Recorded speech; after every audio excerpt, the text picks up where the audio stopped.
Put me in your sack.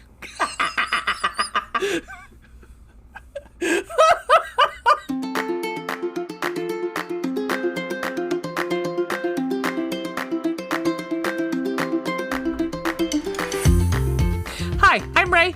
And I'm Veronica. And welcome to the Chick Lit Book Club podcast, where we read a romance novel and then we talk about it. Today we're closing out Pride Month with Everything for You by Chloe Liese. Yay! I think, like, I would love to have at this point, like, some sound clip of, like, you know, it's like Darude Sandstorm or something. For Pride Month. For Pride Month. It's the I'm best always month. Sad for the end of June. Like, it makes me really sad. It's like Christmas. Everyone seems to be happier. And yes. I mean, you know, maybe not today so much or yesterday, but no, but yep. But like everyone, you know, just like companies are like, let's put rainbows on fucking everything, and I'm like, yes. Yes. Mm-hmm. The answer is yes. Yeah. Mm-hmm. Yeah. The yes, future please. is female, and thank you. Yes. And thank you. Yes. Mm-hmm. Mm-hmm. Mm-hmm. Yeah. Yes. Hey, Ray. Yes. I can't even muster it up singing. Do you have a bright spot this week? In this absolute hellscape of a week. Well, let me think. Oh, okay. So you sent me something pretty awesome yesterday, or on Thursday. Was it Thursday? It wasn't yesterday. It was Thursday, I believe, right? Where it was... Or no, it was last night. Wait, what the fuck day is it?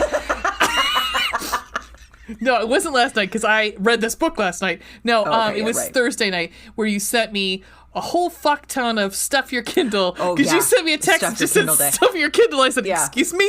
Yeah. What? Click on the link. Yeah, but I got the one. I just got your thing first, and I was like, right. What? All right. How do you know what I'm looking at? Kindle where? Up your butt and around the corner. Anyhow, and so that was pretty awesome. So I got a whole fuck ton. Like, I think I might have purchased, because so what it is like, it's all of these are free. They're all $0. Like yeah. So I think I maybe purchased 30 books. Yeah. So to find the book that we rented this week, I had to go back through all of them to get to it. I actually still, from the last Stuff Your Kindle day, I actually didn't get anything on Thursday because I was like, I had to get some work done. And so I was like, I can look afterward. And then like by the time, I just forgot, essentially. Anyway, the last Stuff Your Kindle day, I bought so many books that I still, like, when I'm scrolling back looking for things, there's still books I've never read. Oh, I have to do that. What my big thing is, I have to actually open the book and then go to About This Book in my Kindle and be like, what the fuck is this book about? Because I don't even remember. Why do I have this? Why do I have this? Yeah. Well, and I asked you, I said, has anybody, like, used up all their Kindle space before?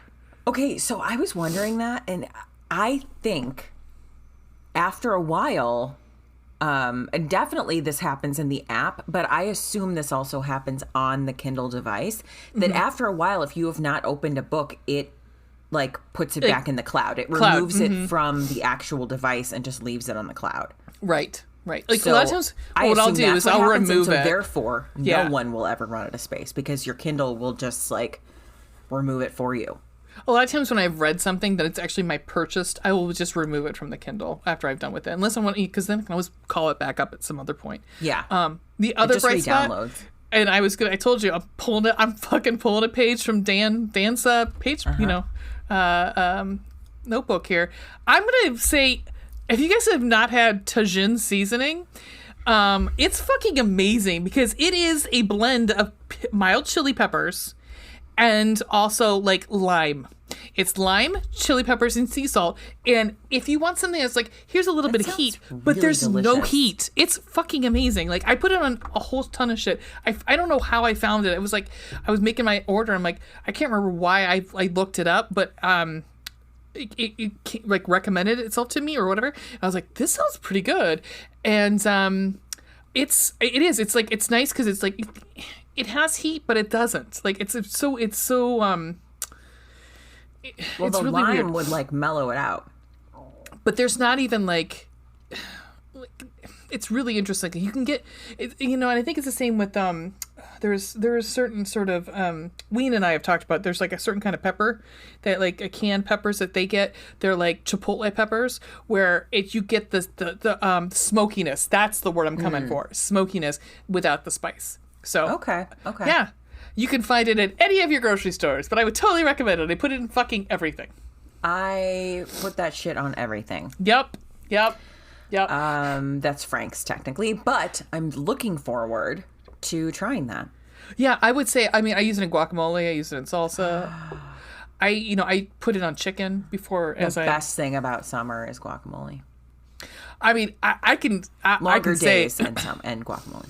yeah, I mean, I would say you can have guac all year round. Well, I know, but like the Guac avocados 365. are better. Yeah, but the this is true. avocados are better in the summer. Avocados are really fucking expensive right now. FYI. Everything is really fucking expensive right now. Avocados right now, $3 a piece.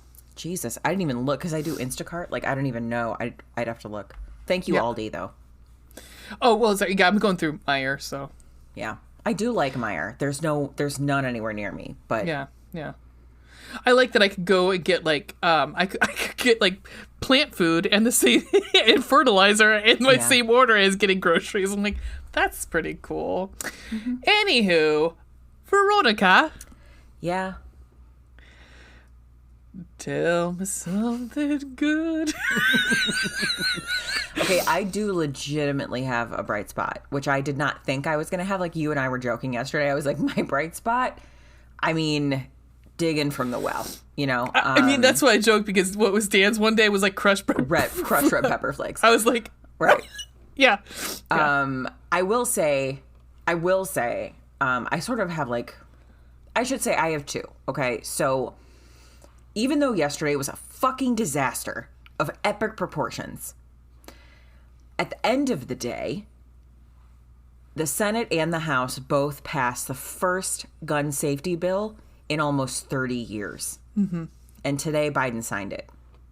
So that is a very big deal. Very big deal. There are It's some what really 90% of the fucking country wanted. It's not enough, but it's a start. It's a and start. So it will help. So I'm very excited about that. The other bright spot is that after 2.5 years in season 3 of COVID, my daughter got her first fucking COVID shot today. Yay! So now you can go places. No, we probably still want. I mean, first of all, it's her first shot. And because of her age group, she has to get 3 shots before it's actually like before she's considered fully vaccinated. Well, because there's a certain event that's coming up on Tuesday, and I was going to ask if you wanted to go. What is Ween sent us, yeah. Oh, right, yeah. That's outside though, right? Mm-hmm. I mean, Because I thought maybe we would, represent our podcasts. oh, that would be a good idea. Yeah. I mean, maybe. Maybe, baby. Maybe. Yeah. So I love it. I love both of those things. It will be literally 2.5 months before she is fully vaccinated. Still, it's a But step. it's a start, and she will be more equipped for school in the fall. Yay. Yeah. That's it, man. I like it. I mean, this week has been a month. Yeah, it's been pretty fucking terrible. We were talking about my lipstick before we started. Oh, yeah. Please tell me about your lipstick. Happy to. This lipstick is called Fuck Kavanaugh. It's literally the name of it. It's like from it. Lip Slut. I don't know if they still make this shade, but if they do, buy it. Lip Slut is awesome. They donate. It's literally run by like one woman. Oh. And She makes them all herself? No, I mean, she doesn't make them all herself, but like she's the only person who like distributes them. She creates them all. She packs them all. Like she's the person. Oh, got it. She has like a manufacturer who creates them, but like she's coming up with the formulas. She is like figuring out shades, naming them, shipping everything. She runs the show. Cool. And they donate a portion of every sale to a charity. So, and that'll like vary based on what the lipstick is named after. It started with one called Fuck Trump. And has gone from there. I have another one that's called Notorious RBG. And so, like, for example, when that one was for sale, all of the charities, you get to, like, pick from a drop down, and then whoever gets the most votes, that's who she donates the money to. There was a bunch of, like, all of them related to things that RBG fought for. So it was like voting rights and women's rights and things like that. So it's pretty awesome. That is pretty awesome. I do love it. She's come out with like a whole bunch of other things. But yeah, that's what it is. I love it. It's like gorgeous. A dark burgundy. It is gorgeous. Thank you. Oh, thank you. I also have one called Feminist as Fuck. It's very red. Well, it was I think created for the Women's March. I think we're going to link to that in our description for this episode. I will get the link. Thank you. Link me up. Hey, I got something for you. Ooh, I'm excited. So is it the fall of the patriarchy? Oh, I wish. So if you guys have not listened to the Booze, and Blood podcast where our beautiful Veronica guested, it was one of the most super fun. It was super fun. Again, she's allowed to come back whenever the fuck she wants if she can handle it. Because I wouldn't make her watch something horrible.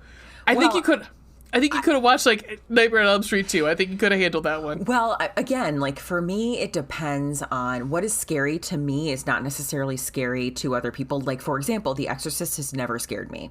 Nightmare on Elm Street didn't scare me either because I'm like, well, you have to let him in. You know, like, right. It's things like, I don't think that I could have watched Texas Chainsaw Massacre because I grew up on a farm and it's just like I was surrounded by cornfields. Like, yeah. Well, and honestly, like, I'm glad that we picked the ones we did because I think Red State would have bothered you, although we can't fucking do Red State because it's not streaming anywhere. Yeah. I'm going to probably buy it just because I really liked it, but I think Red State would have bothered you. It bothered me. That's enough to that way. I mean, it's one of the movies that resonates with me. And I've seen, as I've said on this podcast before, I've seen some shit, guys. I've seen some things. I've seen some things. Shit. I've seen some horrible shit. So, I mean, and I'm meaning that in the worst way. So if it bothers me, it's bad. So anyhow, but if you've not listened, she's fantastic, and it's a wonderful episode. We had such a blast. Thank you. I was listening the other day. I really did. Like, I loved being there. It was super fun. It was really fun. I laughed, like, listening. Like, I laughed again.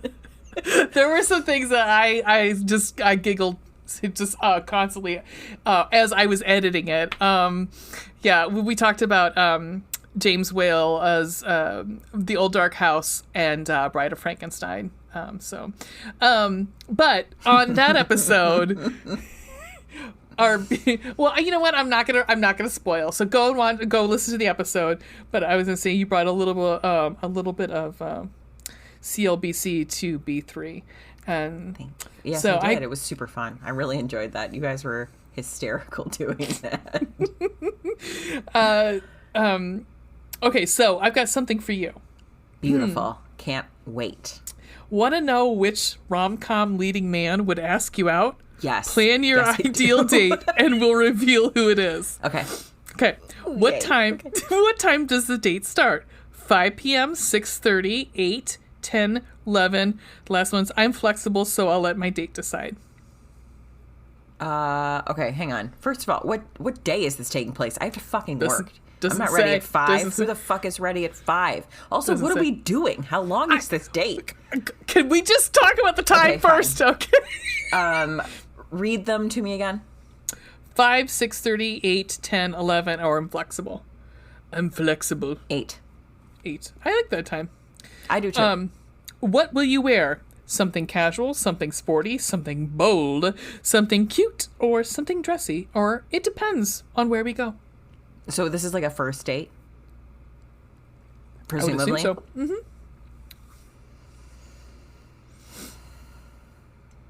Casual, sporty, bold, cute, dressy, depends. But depends is like a... it is a real answer, but it's also a cop-out answer. Right. Because, like, the answer is, it depends. What are we doing? Like, are we going to dinner and a movie? Are we... Personally, like, myself, I pick bold just because it's kind of that in-between. Could be casual, could be sporty, could be cute, could be dressy. Who knows? See, like, I guess, like, I'm thinking dressy because I'd probably wear a dress.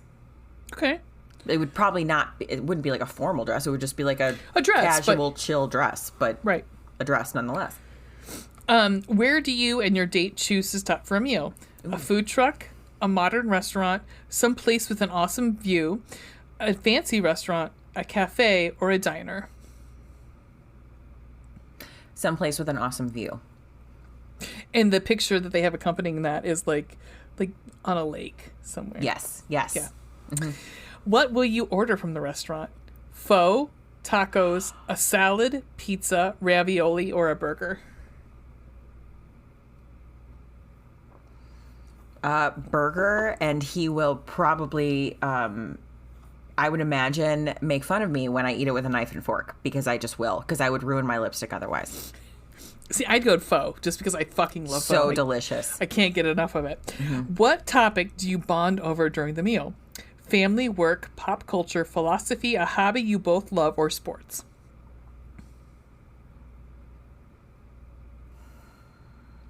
Family, work, pop culture. I was going to read them again to you. No, I understand. I think it probably is going to be sports because I have a lot of opinions and I'm from Cleveland. So, what date surprises you with your date surprises you with a gift? What is it? Is it a romantic playlist? Oh, I fucking love that. Oh my God, you make me a fucking mixtape?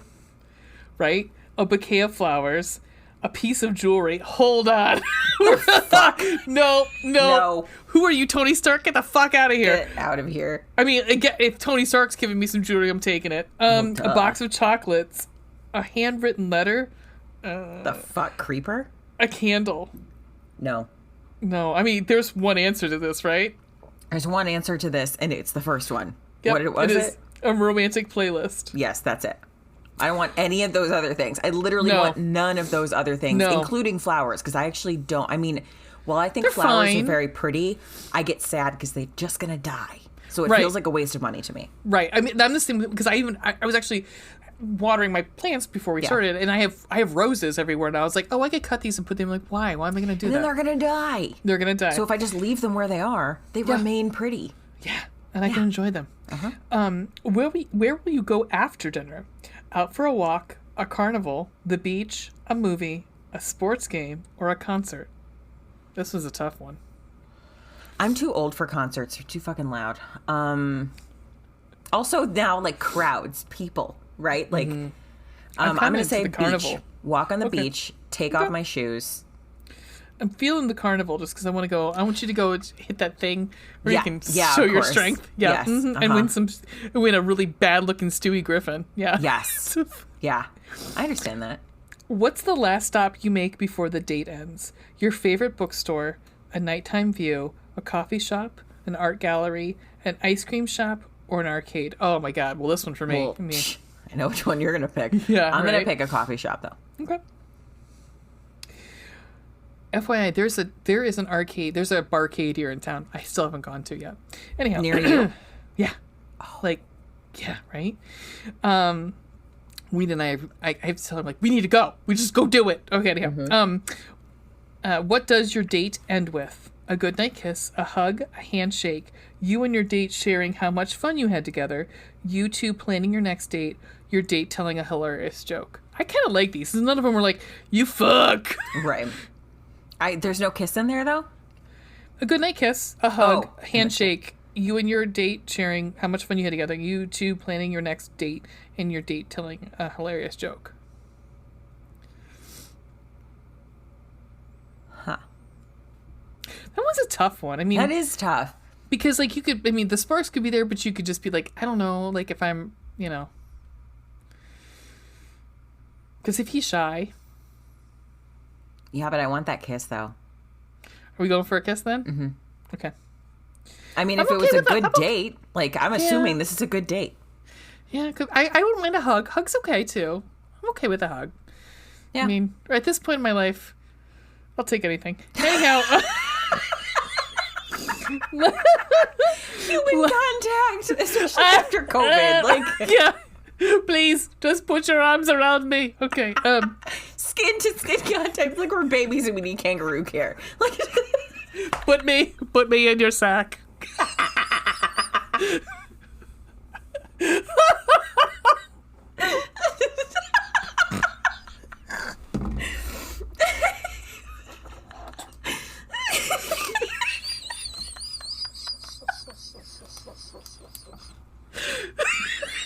I'd like to have that on a shirt. Put me in your sack. in your sack.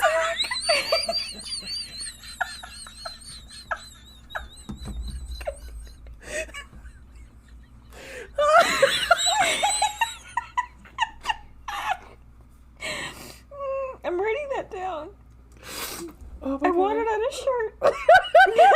Oh, although that could possibly be a bad thing for people who want to like abduct people. Put me in your sack.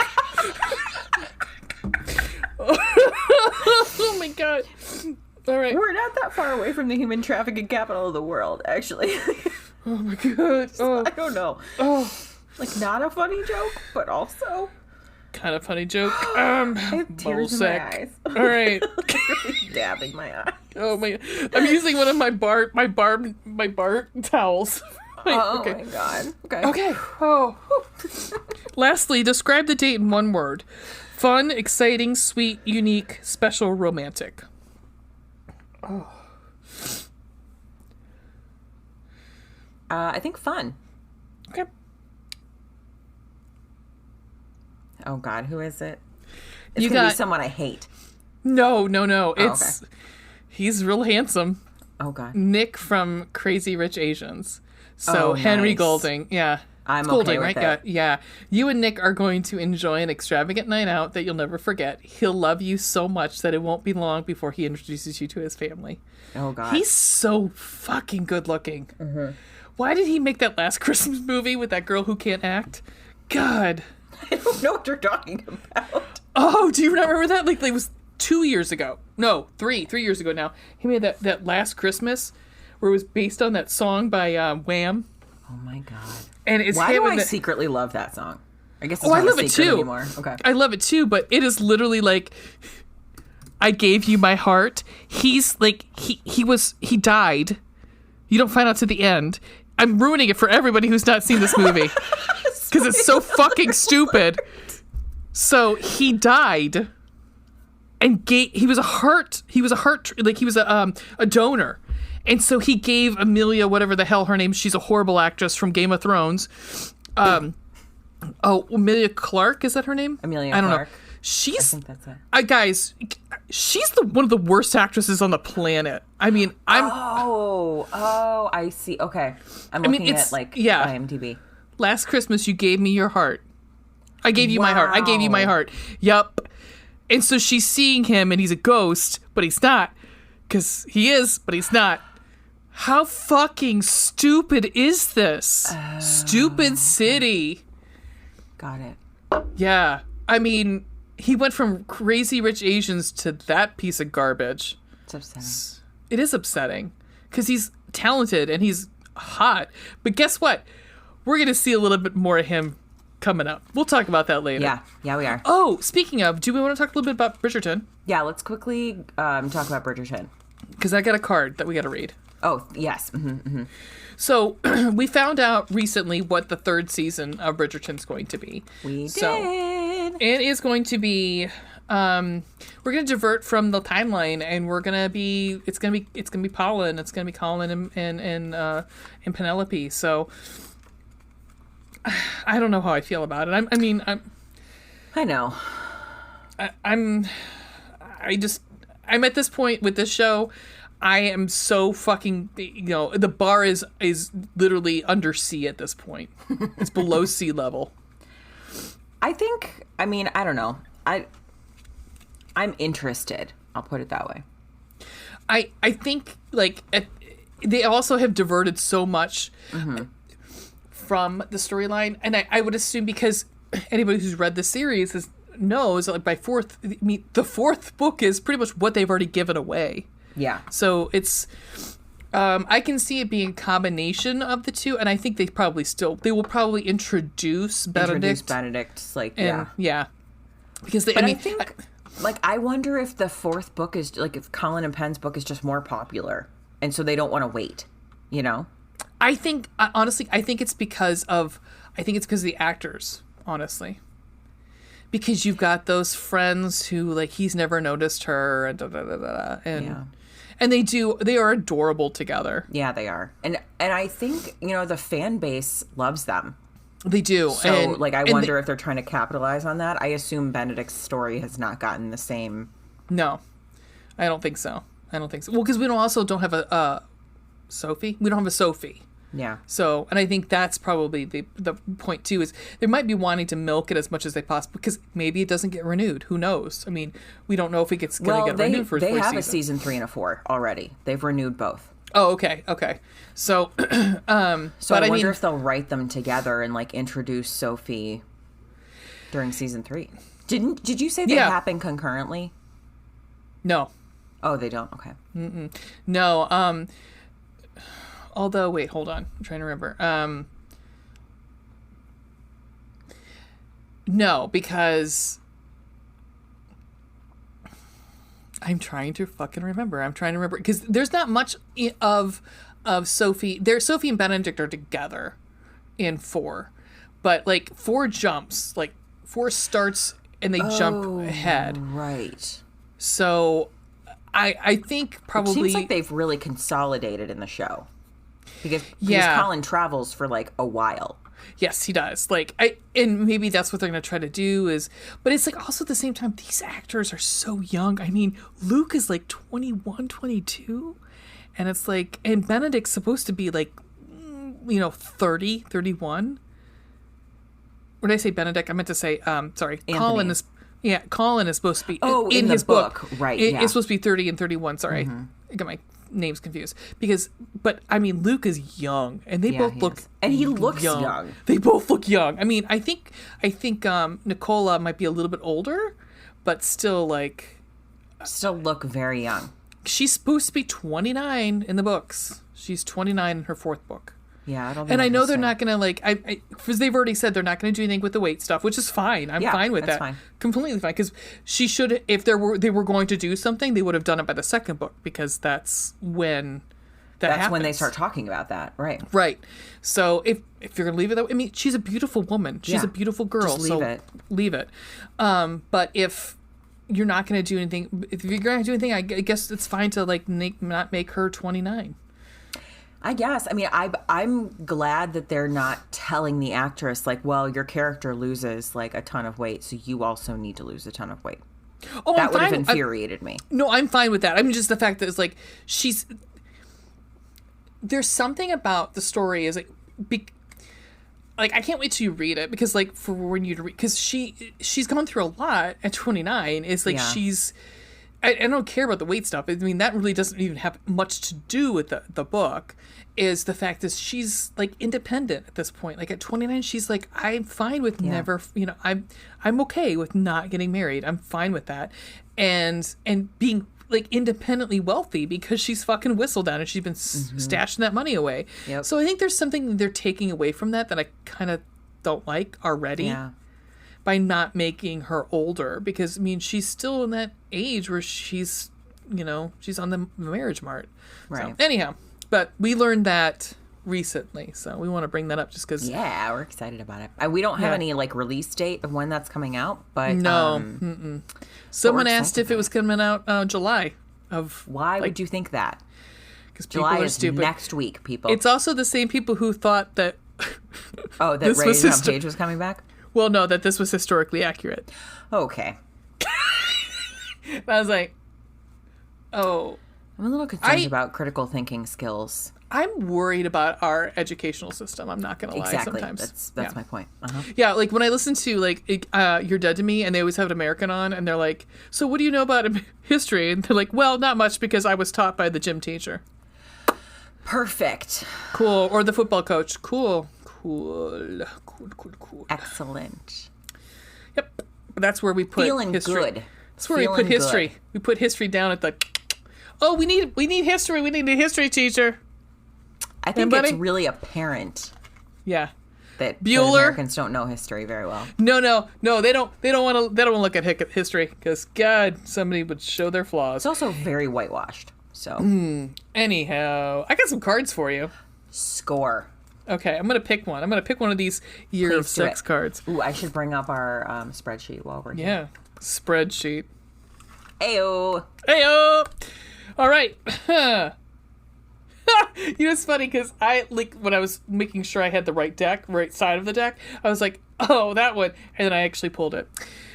Let me pull up my David Attenborough for you. That's not the one that's dead. No, it's Richard. Anyhow, Richard was spared no expense. Deep-seated. Oh, this is a wild card. There's no heat on it. Oh, you can't see it. Son of a bitch. It's just wild. It's wild. It could be as fucking hot as you want it to be, as hard as you want it to be. Okay. That's what she said. Yeah. Uh-huh. Technique. A very deep penetration position. She leans over the front of a chair with her right leg raised. Oh, fuck. Right leg raised. He kneels behind her and holds a shoulder while penetrating and gradually deepening his thrusts. I've not read a book with that in it. I don't think I have. I mean, I've read Doggy Style, but not where the leg is pulled up over. But also, she's like, just like her hands are on the seat of the chair. Oh. There we go. Going. Oh, weird. Okay. Yeah. Yeah, I mean, I have not seen porn. You've seen it in porn? Mm-hmm. Oh, interesting. Come on. Come on. I told you I've seen some things. I have not read anything with that position no, I haven't in either. it. No. If you have, dearest listener, you let us know. Yeah, because we'll add it to our we'll our add list. it to our steamy creamy summer.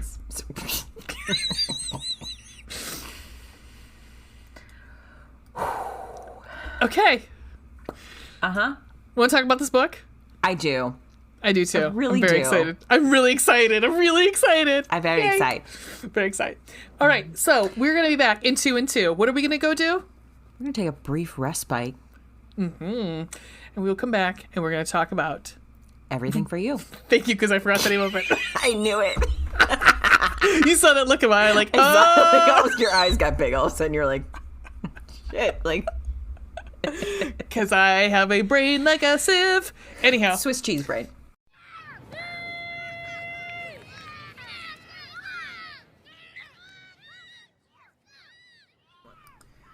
Did you find the place okay?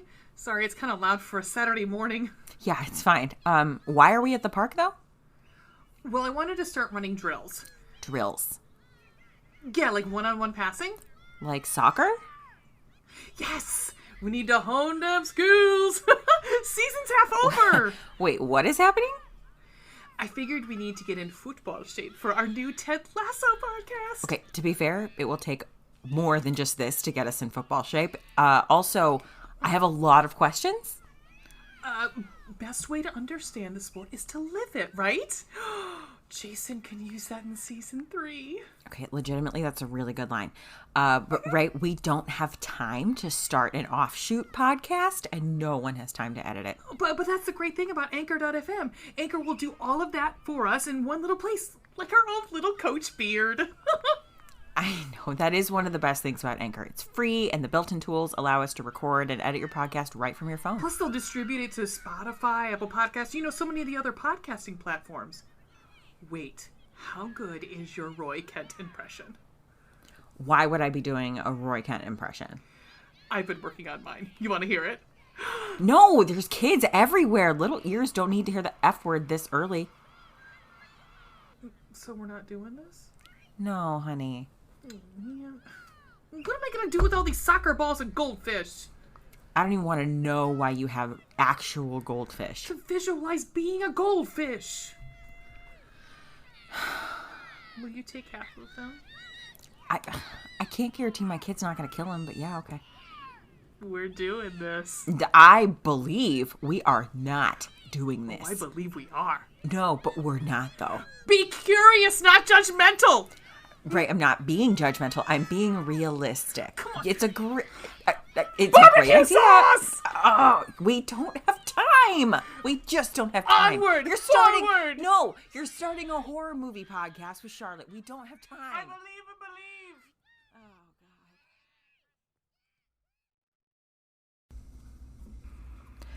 God. And we're back. We're back, bitches. Holla. Holla.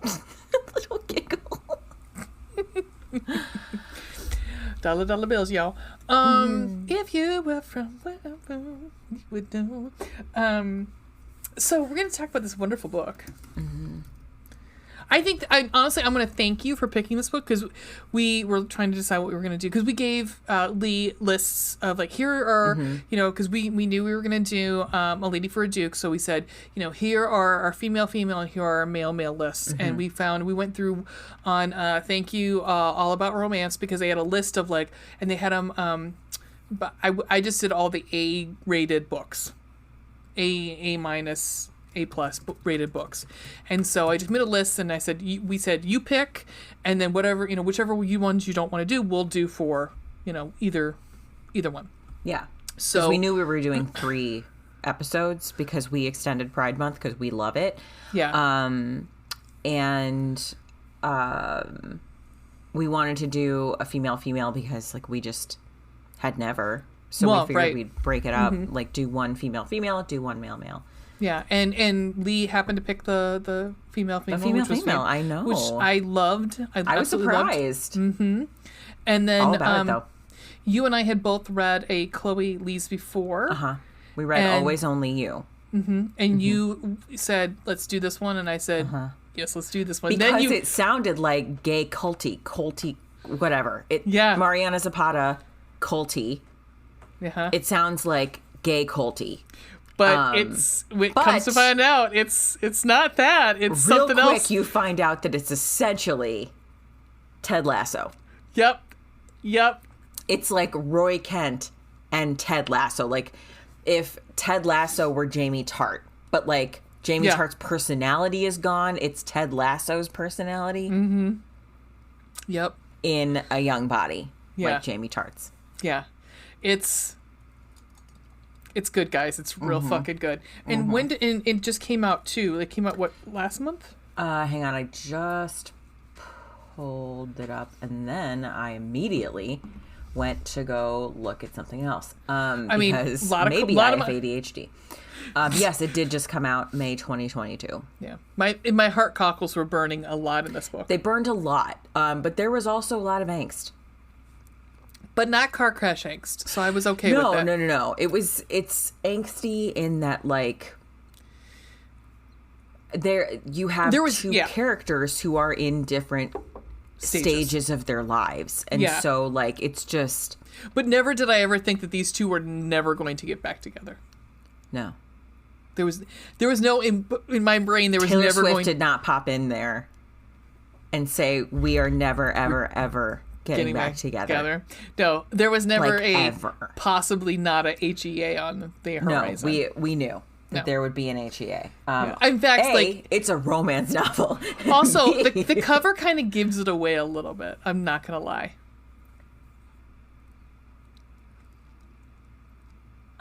Okay. A little bit, because soon as I saw what one of them was wearing, I was like, that's where we're going with that. Yeah, you're right. I didn't think about that at the time, but that does make sense. Yeah. All right. God. Would you like to give a summary of this beautiful book? I really do. I also have to say I love the name Gavin. Oh, I do too. I don't know why. Gavin and Oliver, my two fucking favorite. Yeah. I mean, really, like, she was like, what names would Ray like? I mean, it just really... You nailed it, Chloe. Okay. I really do. Like, I love this book so much. Spoiler alert. All right, so this is book 5 in the Bergman Brothers series. I believe there are 2 more, as we talked about. Which is funny, because the last one's not going to be a brother. That's true. It will not be. Yeah. And also the third one, Ever After Always, not about a brother. Right, That's Freya's right, book. Right. But yeah. Okay. Everything for You, Bergman Brothers, Book 5 by Chloe Liese. Gear up for an all the feels steamy slow burn with this enemies to lovers sports romance about fighting for love when life's taught you it's a losing game. Gavin. We've been teammates for 2 years, but it feels like a lifetime that Oliver Bergman's been on my last nerve. A demanding captain and veteran player, I'm feared and friendless, while he's the beloved rising star, all sunshine smiles and upbeat team spirit. To make matters worse, he's obscenely attractive. In short, he's genetically designed to get under my skin. Avoiding Oliver has been my survival tactic on and off the field, but when Coach drops the bomb that we're now co-captains, avoiding him becomes impossible, and keeping the truth from him, let alone my distance, is harder than ever. Oliver. Life was great until soccer legend Gavin Hayes joined the team and proved he's nothing like the guy I grew up idolizing. Instead, he's a giant, albeit gorgeous, grump who lives to rain on my parade. Gigi! I just, while I was reading it, remembered that and lost my mind a little bit. I'm sorry for stumbling. I've sworn off pranks since entering the public eye, so rather than settle our differences the Bergman way, I've had to settle for killing Gavin with kindness. There's just one problem. Killing him with kindness is killing me. To make matters worse, Coach gives us an ultimatum. Put an end to our enmity or say goodbye to being captains. I'm prepared to be miserable while we meet her demands and make nice, but the last thing I expect is to discover an explosive attraction we can't help but act on, and worse yet, to realize the man hiding beneath Gavin's gruff exterior is all I've ever wanted.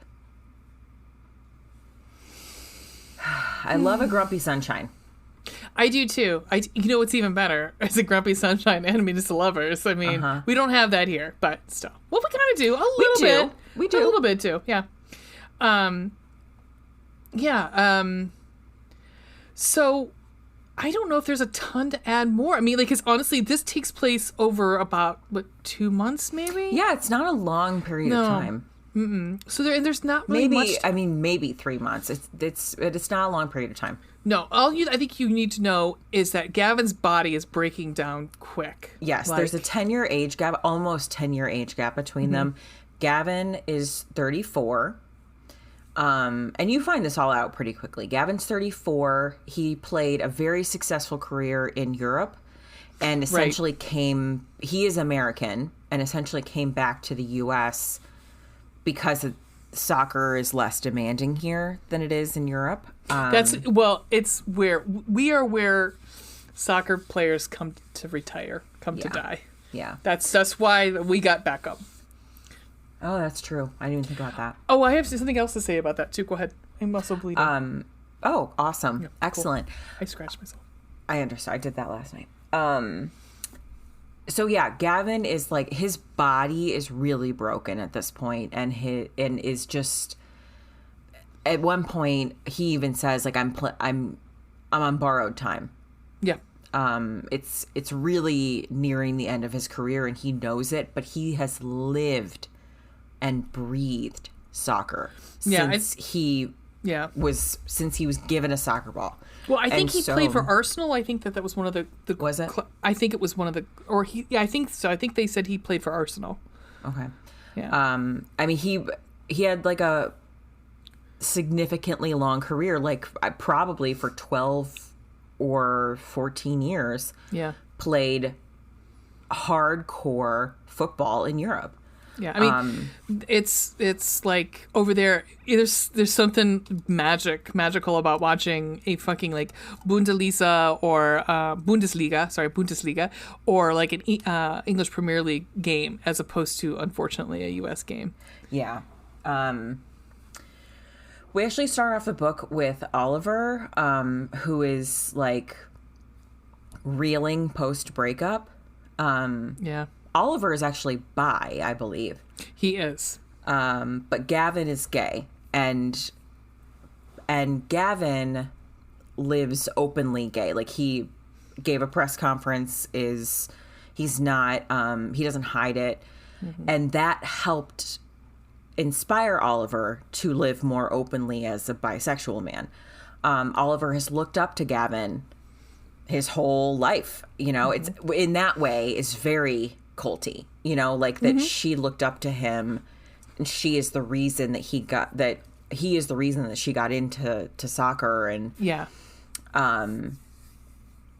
Oliver is 24 and 2 years prior chose to sign on with the Galaxy, or 4 years prior, because Gavin's been on the team for 2 years, so he was there 2 years alone first. But 4 years prior, he left college and started playing for the Los Angeles Galaxy, which is a team.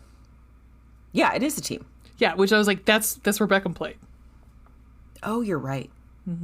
Which I was like, I thought it was interesting because although Ren plays for the Kings, which isn't there a Kings hockey team? I don't know if it's is it the LA Kings? Sacramento Kings? Because I think he plays for, well, in the book he plays for, I think he says the LA Kings. Yeah, Los Angeles Kings. You're right. Yeah, so I mean, she's not, which I kind of like. I mean, I kind of like that she's like, fuck it, I don't care. I mean, like, you know what's interesting is that some authors change everything. Like Mariana Zapata very specifically never says Facebook. She'll say like friend book or something. Or I think it's like Friendstagram. Like there's another one that's like different. Susan but Elizabeth like Phillips others do it, and they're, I don't know like what the rules are there. You know. Well, I think Susan Elizabeth Phillips has a whole series where it's the Stars football team. Like she has them specifically being like a football team that she made up. Yeah, exactly. Yeah. I kind of like this. I mean, I don't know. I mean, since we're talking about fake people, I don't know how. I don't know. I don't know. I mean, it's free publicity for them. How much can you care? She's not like publishing your logo. Right. You know, like this is just, she's saying the name of your team. She's grounding you in reality. Yeah. It just took me back for a second. I was like, wait, that is a team. That's Beckham's team. It just depends. Like I've seen authors do it both ways. I've seen authors where they ground everything in reality. And then I've seen other, like, for example, Silver Linings Playbook, very much grounded in the Jets.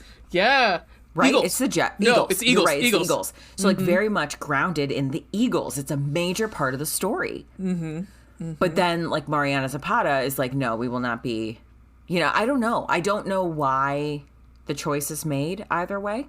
I don't know. It could just be, like, you don't have anything attached to it. Like, there's no, like I think if somebody were to write a romance novel based on the Steelers, where would all of our minds go? Pittsburgh. Ben Roethlisberger. Okay. So that could possibly be why. Okay. I don't think of the Galaxy and have bad thoughts about it. I think of Beckham. That's the first. And so that actually works because Beckham came here to retire. To retire, right. Yeah. So that would make sense that Gavin would come here to retire. Yeah. That's a fair point. Coolio. Okay. Yeah, so I mean all of that is stuff you learn really early. Yeah. Gavin is harder. He's more of an onion. You gotta peel that onion. I want to peel it. I definitely do. He doesn't want me to peel it. Yeah, exactly. I like how we both went. Yep. We did. We both went there. Yeah. Oliver might. Yeah. I mean, not anymore, but yes. No, not anymore. But like once upon a time. Yeah. Yeah. So. Anywho, that's it. Yeah, like, I don't think there's like not a lot happens. Like there's not like. There's no like. Well, I mean, there's like one in particular like massive thing that happens, but it's a central thing to the plot. And we are not going to spoil it. So no. The thing that I like about how the plot develops in this book is exactly that. Like, I recently read, a billion years ago, I probably in the fall, downloaded like a free Fall Into Love or something, like compilation, you know, with like a bunch of different romance authors. And it's all like small town romance and shit. And so I was reading this book and I was so fucking irritated with the characters and really with the book itself, because I was like, There is nothing but fucking drama. Every other chapter is some major fucking fight that these two characters have, and I'm so fucking irritated. But I was like, I have to know how they get back together. I have to know, like, how this finally ends. And so I didn't finish it, but I, like, sped through it because I was just like, I just want to know the answer, okay? Yeah. But it wasn't like that. That was in my mind when I was reading this because there's no, like, you have tension there. Natural tension. Like, in your mind, you know where it's going to go. Yes. Mm-hmm. But, like, Gavin has this... I think, and you brought this up when we were talking before, like, when we weren't... before we started. Gavin is at, like, a central time, like, a really pivotal moment in his life where he's getting ready to retire. And he knows that. He knows he's on his last legs. Right. Pun not intended. But, like, he's at the end of his career and he knows that. And there's something so human about the way and so relatable about the way that he talks about watching Oliver. Because he so often, especially at the beginning, is resentful of Oliver. He talks multiple times about Oliver's young, healthy body. And honestly, we could talk about the parallels to Ted Lasso, because that, to me, is a major reason why Roy and Jamie hate each other so much. Because especially in the second season where Jamie's like, can you coach me? Will you coach me? And I think that's a whole, is like Roy's looking at Jamie going like, you are me 10 years ago. Like, yep. Yeah. And I understand that. Like, I really, as a person in my mid to late 30s, understand that. Like, there are some times when I look at people who are 10 years younger than me and I think to myself, the opportunities that you have that I did not have, or like you are doing, there's like a specific person that I work with who is like so brilliant. And he is 10 years younger than me. And I have literally said to him, it is sometimes hard for me to talk to you knowing. And I was like, I'm proud of you. And I'm so like, I love this about you. I can learn from you. But it's sometimes hard for me to look at you and be like, you are 10 years younger than me. And we are at the same place in our careers. If not, I'm behind you.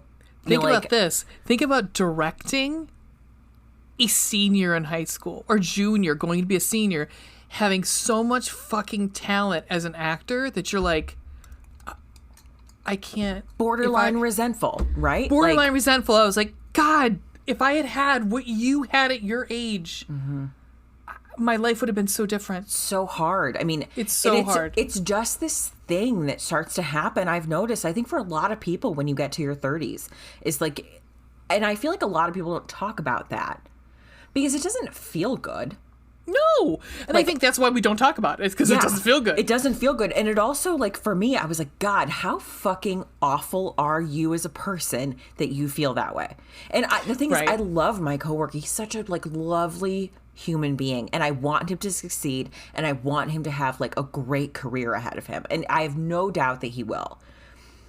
I'm excited to learn from him. Like, legitimately excited to learn more about like everything that he knows that I don't fucking know about yet, you know? But like at the same, sometimes I'm just like, God, you're so much younger than me. And I feel it's my own personal problem. Like, I feel like a failure, you know, it's not, it has nothing to do with him. He's great. It's, we need to remember, like, that is us. Like, we are jealous. We are envious. Like, and it's a totally natural thing. I think yeah. But I think the other time is a lot of us want to be the guru that everyone comes to. Yeah, yes, I think that's, It's like we want to be the one that's like the younger ones who are like, oh, please tell us all of your secrets. And and then there's somebody who's like on their level who fucking knows everything. And you're like, well, you should be coming to me. I'm the elder one. Right. And I think that's where it comes from. And I think it's totally natural and it's totally like, I mean, you feel it a lot when you're a performance area. Yeah, when there's like creativity involved, like... roles and stuff. Like, I quickly got over, like, I'm not the ingenue. Well, I was never the ingenue in the first place because I have a voice like a dude. So, and I'm also 6 foot tall. They're like, who's gonna be like, who am I gonna be making love to? Nobody. Unless you can find me somebody who's 6'3" who wants to sing this bitch. But Oliver, both of them. Oh no, Gavin's shorter, isn't he? No, he's like he's an inch taller. He's like 6'4". Oh, that's right. But yeah, so I mean, like, it's, you just kind of like, I think it's so natural to get like that, but it is like you do feel for Gavin, because you're like, yeah, no, it's totally normal, natural thing that he's going through. Yeah. It really is. I mean, it's a grieving period. He's grieving the end of his career that has, right. And not only like for anyone that's hard, but for Gavin, it's really hard. It's he's on the national stage. Yes. Living this. He's on the national stage living it, and this is all he has. Yeah.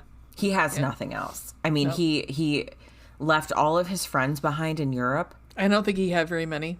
Yeah, I don't think he's always kept a very small circle. He's always kept emotionally distant from people. There's one person in his life that has ever meant anything to him. Which we don't, yeah. Which you don't even get to learn that much about. I mean, it helps you learn enough to understand more about Gavin and who he is and why he is the way he is. Yeah. But like, pretty much everyone has failed Gavin. It's always like who, and he says this like from Jump Street. He says, "Who is going to leave me?" Yeah. It's like, I'm not going to leave them. Man. It's who's going to leave me. It's almost like I'm going to leave first. I'm going to get leaving while the leaving's good, because they're going to leave me otherwise. And I felt that, man. Oh, no, I get it. I felt that hard. I get it. I mean, like, I think we all kind of sometimes put, like, shields up. So it's like, you're not going to hurt me because it's easier to live alone. Yep. It's easier to be alone and, like, not put yourself out there, like it's just, it's so much easier. Well, especially as a gay man in a field that is not, I mean, I looked up how many gay soccer players.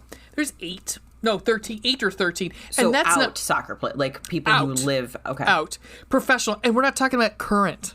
That's like for the last how many years? I think it's difficult for team sports in general, except for the WNBA. I think it's difficult for male team sports for anyone to come out, because I think there is such like that bullshit bias and like misconception that just because you're another dude, a gay man, is going to try and have sex with you. Like that's not how it works, asshole.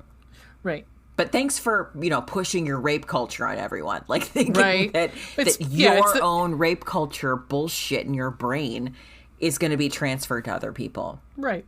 Right. Like that's just, but I think that makes it a lot more difficult for men specifically to come out when they're playing team sports like that. Especially when there's a lot of contact, like American football and European football. There's a lot of contact involved. Yeah.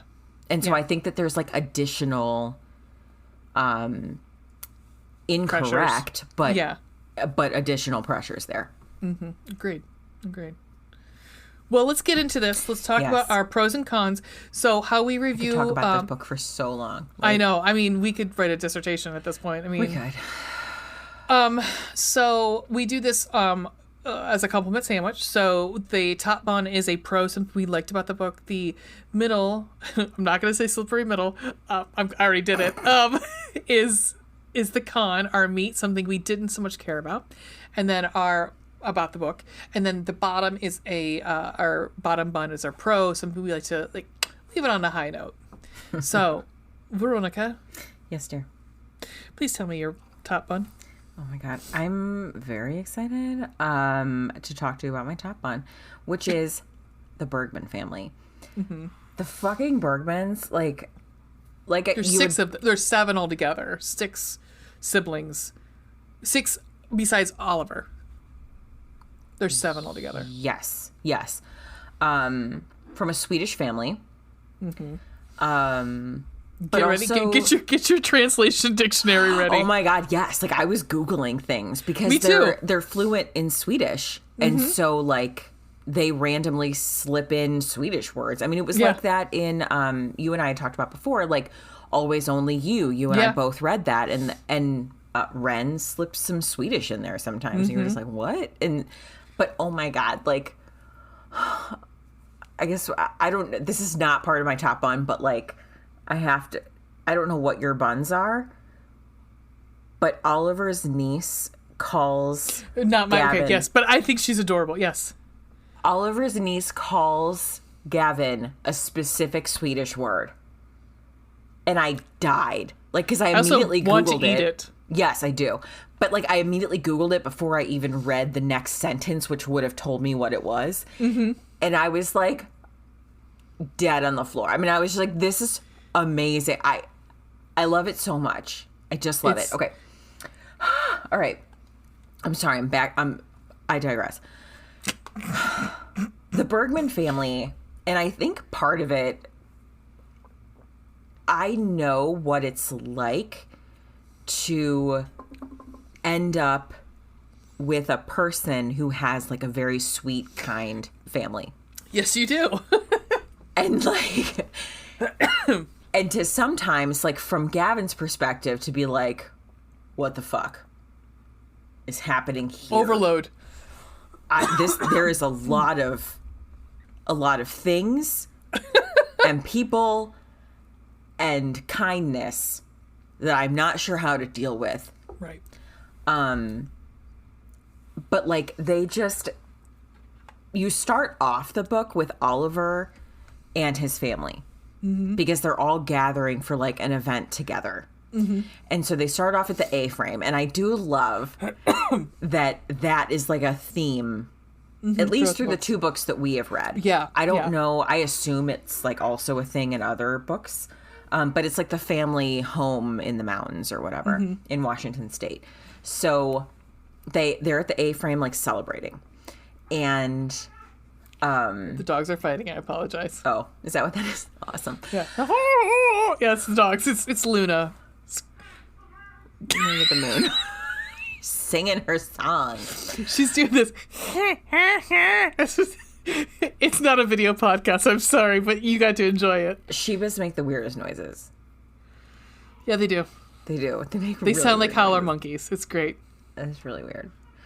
Okay, so we start off with the Bergman family, and then like we jump in time, and then we get to see them again. And Oliver is struggling again, but not nearly as much as he was. Mm-hmm. And so he's like, he doesn't want to talk about it, but he clearly, like, there's stuff going on between him and Gavin, and he doesn't know. They've both been made captains. They don't know, like, Gavin has been captain, but Oliver has been made a co-captain. The coach clearly knows that Gavin is, like, in his last years. On his last legs. I think coach knows, like, this might be Gavin's last season. Well, and even Oliver said something like, he's like, it hits him at one point. He's like, oh, this might be Gavin's last season. Mm-hmm. Like it is early on when but he does recognize that this could possibly be the end for him. Yeah. And so he's with his family for a different occasion back at the A-frame. I think they're back at the A-frame. Maybe not. Mm-hmm. Maybe not. Maybe not that. They might not be. Mm-hmm. They might be at like Freya's and Aiden's. They might be at Freya. Yes, and Aiden's because house. she just had the baby. She just had her second baby. So they're back. Like they're going to like visit them and see. God, so freaking adorable. So they go to like see the baby and visit Freya and Aiden. And Vigo. Cannot wait for Vigo's book because it's gonna be awesome. Vigo loves romance novels. He loves them. Does. Here's the quote. "No one's fun anymore," Vigo grumbles, throwing a sour glance at Axel, and then drawing a mass market paperback historical romance from his back pocket when he glances my way, and I don't back him up. I'm too busy staring at Theo, his perfect tiny face scrunched in a thoughtful frown. Or maybe he's about to unload in his diaper. Either way, he looks adorably grumpy, which reminds me of another grump, though one who is far less adorable, more like aggravating. And there goes my mood in a nosedive. So he's with his family again, and he's struggling with his new relationship, co-captain relationship with Gavin, and how he's going to handle that and how he'll navigate it. And the fucking Bergman brothers convene a Bergman Brothers summit. That they do. And they includes even brother-in-laws. Includes brother-in-laws. Yes, Aiden is there for this. Yeah. Aiden is napping. He falls asleep because he has a newborn. And Vigo goes to try to like fuck with them. And they're like, Yeah. no. And they're like, no. He's off limits. Yes, they're like, he's off limits. He has a brand new child. Yes, he's allowed to sleep. Let him. He's allowed to sleep. And at one point he wakes up and they don't realize it, but it's because Theo like made a noise and Aiden like, yeah, you know, his response is super cute too. Something like your brain is hardwired to your baby's crying or something like that when you're a new father. It's really cute. I forget. They're all fucking cute. They're all super like. You want this. I would love for this family to exist. Yes, I would too. I mean, they're just such a sweet family, and while they absolutely like butt in, they mean well, and they're really trying to butt in a way that like will help someone. And at least two of the siblings are on the autism spectrum, because yes. I believe Chloe Liese herself is on the spectrum. I think, yeah, you had said that before. Yeah, I believe so. But Axel is on the spectrum, and so is the youngest one, Ziggy. I thought Ryder was. Which is the one that gets married at the beginning of the book? Is it Ryder and Willa? Is it Axel? Ryder and Willa get married later. Oh, that's right. Okay. Yeah. Is it okay? And they're book one, which I have not read, but I would like to very much. That's right. Axel. Probably it will destroy me because I think I might relate a lot to Willa. So that'll be a fun read. I can see that for you. But because Axel, and then he's a painter, correct? He's an artist. Okay. And I think that's a marriage of convenience. Like fake relationship becomes a marriage of convenience kind of situation. And that's the one we get turned down from Net Galley for. Cool. Angry. Thanks, Net Galley. Thank you. That is set up, like you meet that character, Rooney, in Always Only You. Oh, yeah. Remember? Because she's like really good friends with Frankie. That's right. Mm-hmm. That's right. Mm-hmm. Mm-hmm. I'm trying to find the part where Aiden wakes up. So fucking funny. So in the books, it's Axel and Ziggy, the youngest. Yes, who are on the spectrum, which is so like. And also, mind you, their dad lost part of his leg in a war. So I don't remember which one it was. Vietnam, Korea, I forget. Like. I would assume they're younger, so I'm gonna assume it's probably Desert Storm or something. Oh, like that. Yeah. So their dad has like a partial limb and a prosthetic, and so Oliver is very accustomed to like dealing with someone with physical pain on a daily basis. Right. And also Frankie. Because Frankie has osteoporosis. She has rheumatoid arthritis. That's right. Yep. Which is like a daily issue for her. Like that's she has a cane. She can't. Yep. Yeah. Like I remember from her book, she talks about like, Ren gets like a heated blanket for her because as long as like in the morning, if she can wake up with like warm with a heated blanket, like that helps her joints move easier in the morning. Yeah. The thoughtful Bergman brothers. Like, they're so fucking That's what I said. sweet. I wish that they all existed. We could clone them. We could all have a Bergman brother of our own. I really do wish that. Here's another. Vigo's logic, Axel says, is that if being kind hasn't changed how he treats you, perhaps being unkind will. Vigo beams at our oldest brother. You read that Enemies to Lovers I sent, didn't you? Axel sniffs, fiddling with a loose button on his plaid flannel shirt. I might have. It's fucking hysterical. It's really funny because like I was tickled when I see like reviews on Goodreads for like a historical romance, and it's a gentleman who is reviewed, and I was like, oh really, that's so sweet that there's like it warms the cockles, man. So the fact that Vigo's like,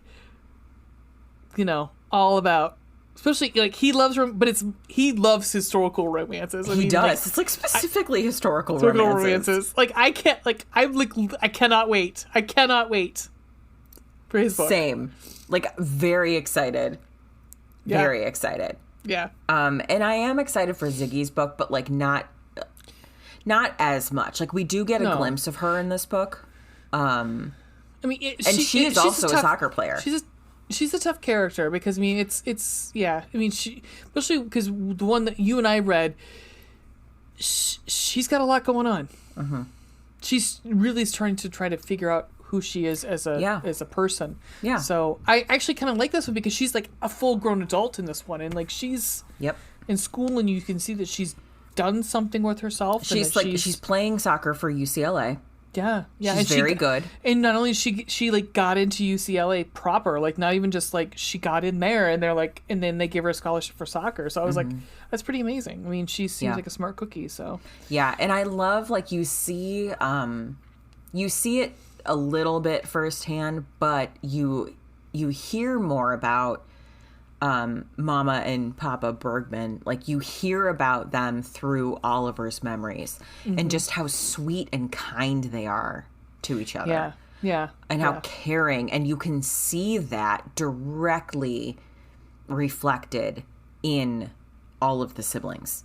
There's a certain part in this book where they all, and he referenced it as they all left like Home Alone when they're all getting ready to leave on vacation. Yep. And I was like, because they're all trying to leave the A-frame like quickly. So that Gavin and Oliver can be together. And it is the cutest thing because you're like, you could totally see it. I could totally see. Yes. I saw it so vividly how all of that went down. And it was just like, holy shit, amazing. Just amazing. Even when they all start walking out one by one. Like, have a good time. Bring me back something French. Just loved it. It's loved great. it. Yeah. The banter between the brothers is amazing. Instant, like, and because, so Vigo and Oliver have a flame war between the two of them, too. Like, they have a prank war. And the things that they do to get each other is fucking hysterical. At one point, like, Vigo changes the locks on Oliver's house, and Oliver cannot get into his own home. So Oliver and Gavin are like next door neighbors. Oh, that's right. Oh my God, yes. Yeah. Oliver and Gavin fucking live next door to each other. And Gavin did not know that when he bought the house. No. The bungalow, because all I can think is bungalow, then a bungalow automatically moves to, oh shit, what's the thing from Golden Girls? The lanai. That goes to oh my God, yes. Yes. So I also love, like, they're very close to the beach. They're only like a few blocks from the beach. And so the way that I picture their houses, the houses are very small. Like, that's how I picture them. Yeah. Well, because they're probably like those like 50s kind of GI houses. Yeah. Yeah. Like, and I think they're ranches. Like, they're all. Well, also, I hate to say it, but the U.S. teams don't make that much money.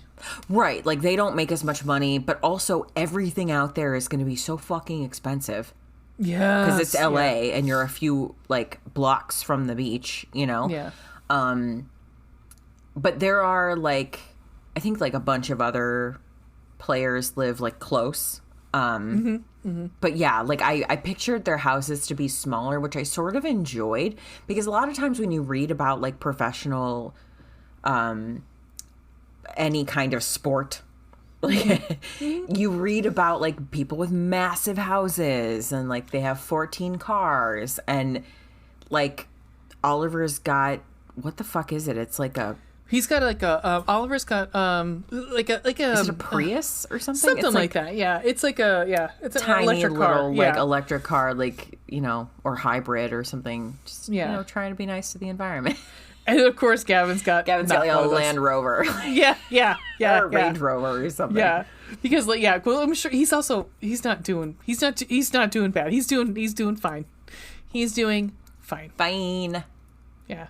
Anyway, that's my top bun is the Bergman family. I love it. I just love them I love so it. much. I love it. I love it. Ray, what is your top bun?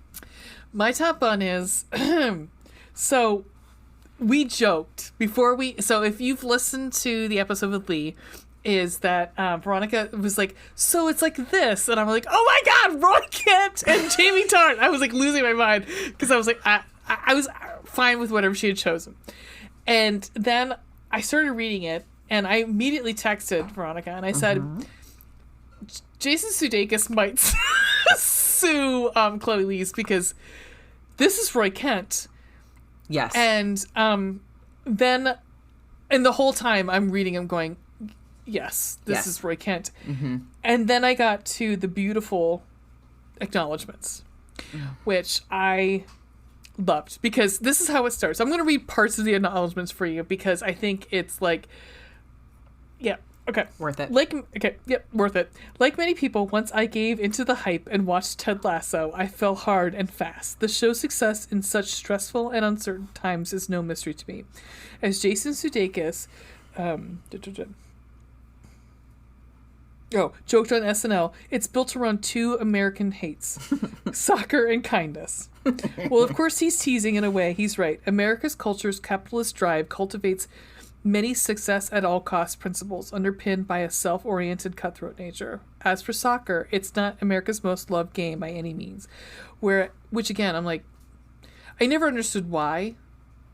Because anyhow, it's fine. I think it's because it's slow paced. I mean, in theory. In theory, in Americans, but it's not in But Europeans. It's not anyway. Like, even if you're watching an American soccer game, they're running for 90 fucking minutes. Exactly. Also, toxic masculinity, because football, American football is right. But also, you can get seriously injured playing soccer. Oh yeah, very injured. I mean, you still have You're CTE. not wearing any fucking padding. Yes, concussions are common among soccer players. Between rugby and soccer, yes, you can still. It's still very much. Believe me, I had to do a lot of research on this. So yes, you still can, but it's not as bad as.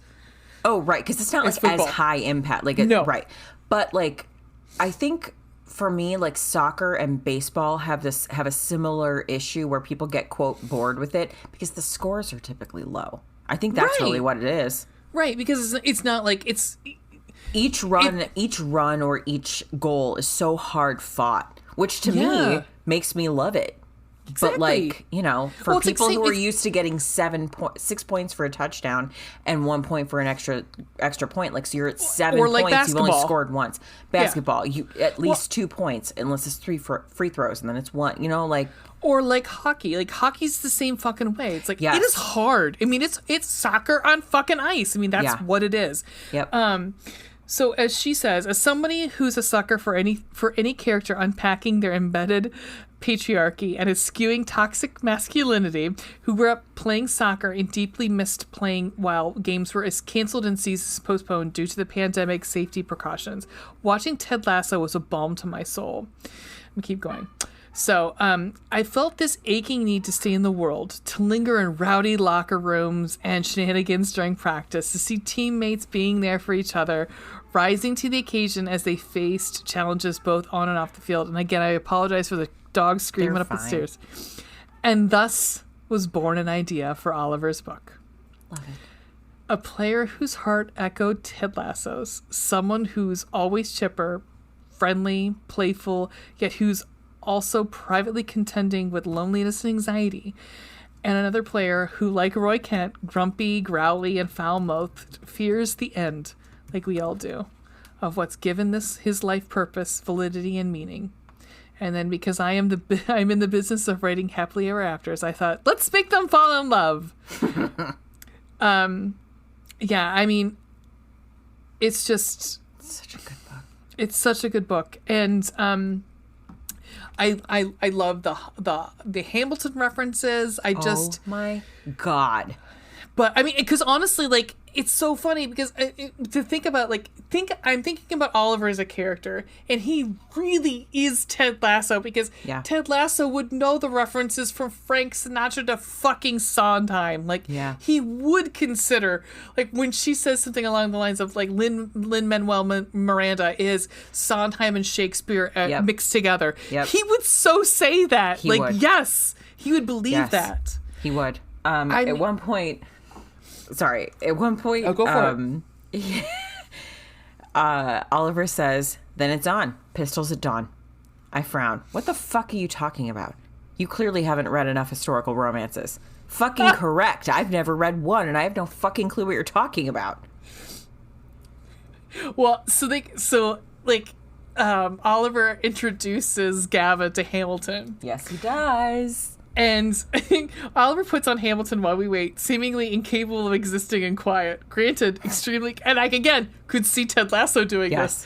Granted, extremely tense quiet. And I don't even have the willpower to tell him to turn it off. He's chosen Wait For It. Oh, God. Such a good song. Such a good underrated song from that musical. It really is seriously Oh, my God. Yeah.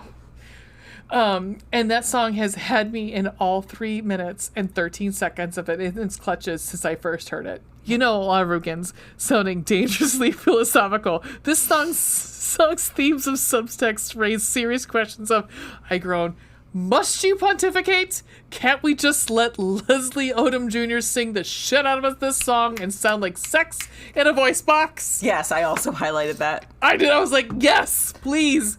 God, this song is so good. I also love, like, in the context of when he introduces Gavin to Hamilton, like, Gavin is trying to not pay attention to it. Yeah, because he's again a grump. Yeah. And then it's just drawn into it. Yeah.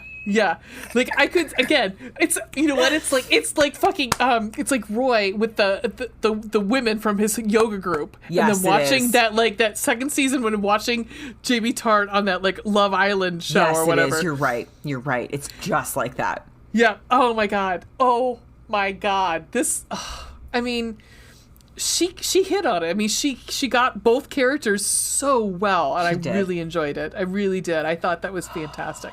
And the fact that it's like, I've said for the longest time, we all need it, and you all know because you've heard me say this more than once, we all needed Ted Lasso these last 2 years. We needed him.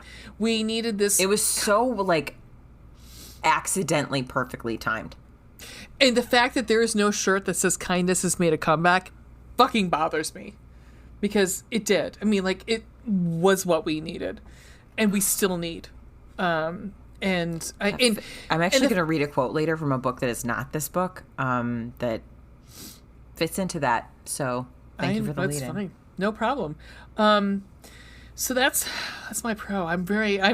I constantly check Twitter to see if there's any news about season 3 because I'm looking forward to it, but I'm also dreading it because I know it's the last one. I know. But there's something to be said. Like, Schitt's Creek did the same thing. Like, they're going out on top. And you know what? And I think it's perfect because I think if that's what the creator wanted. Yeah. And that's their vision. Mm-hmm. It's like somebody else did the same thing. They were like, you know, we're not going to get any bigger or better.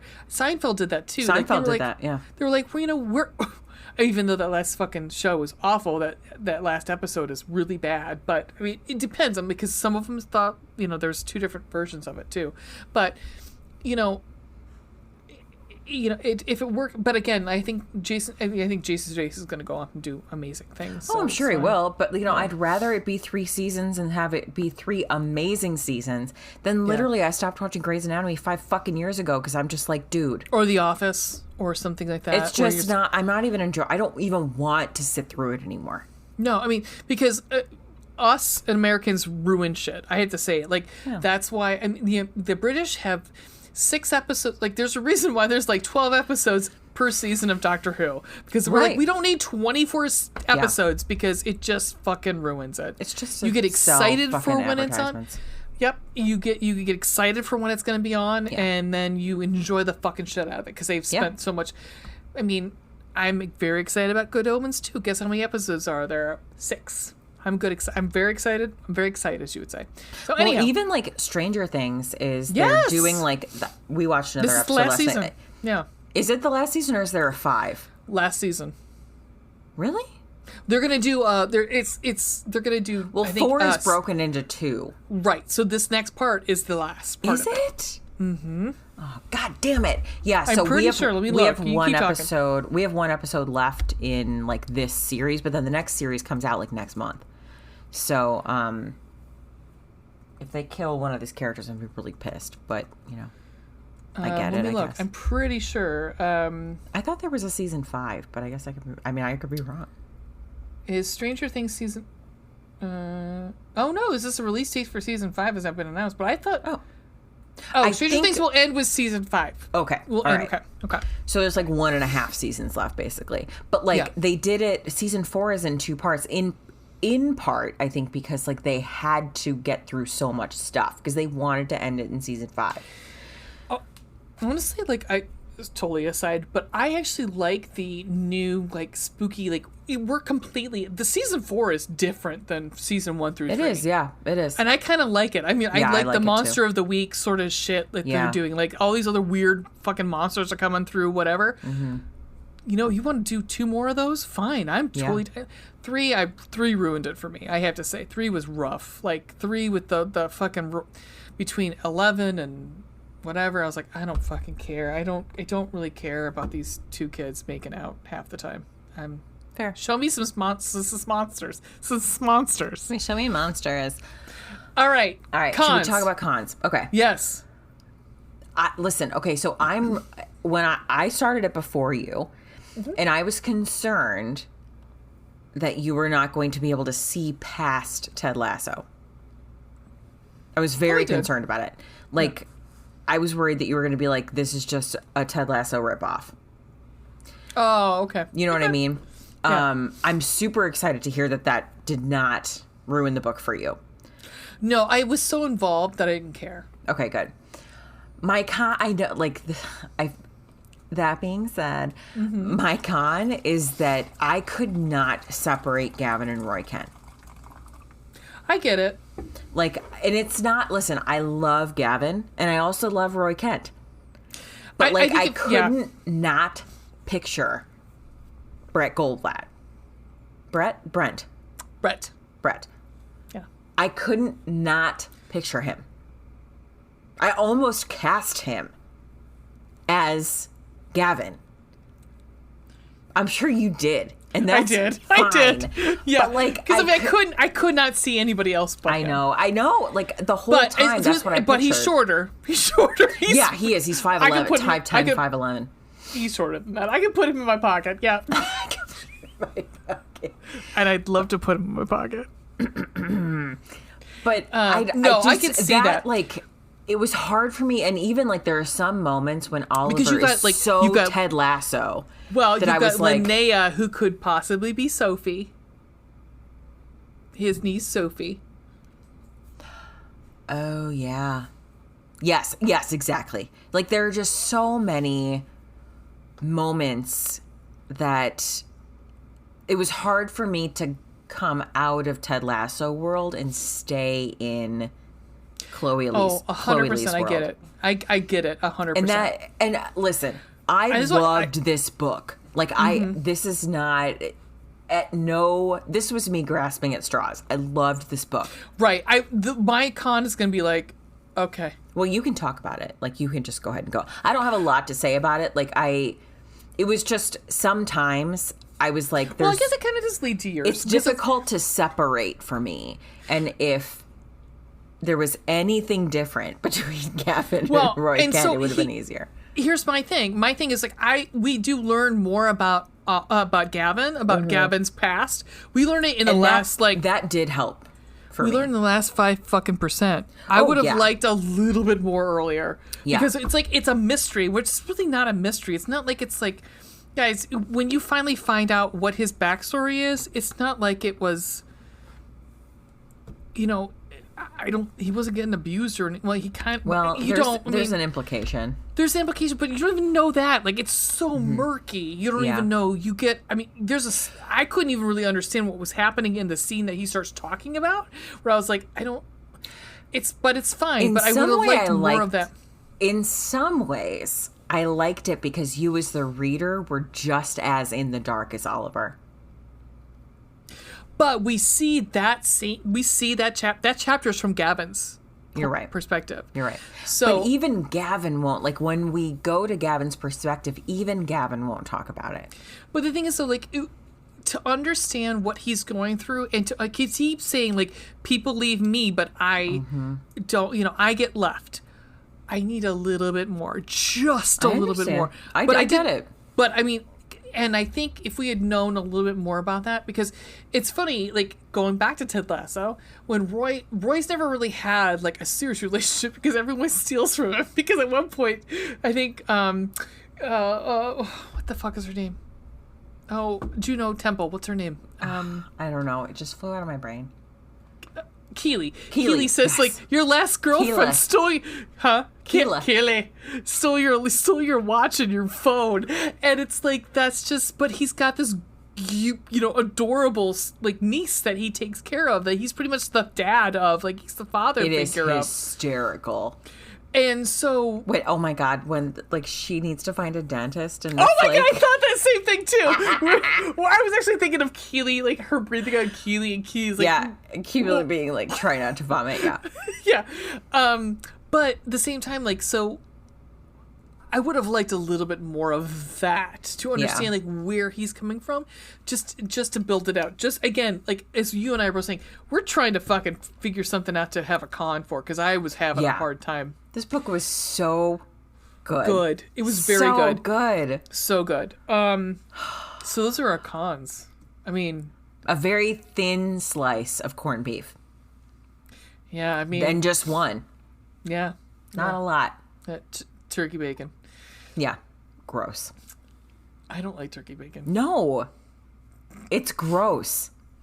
I have turkey sausage. I'm going to try it tomorrow morning. Okay, listen. I'm okay with turkey sausage and chicken sausage. Turkey bacon?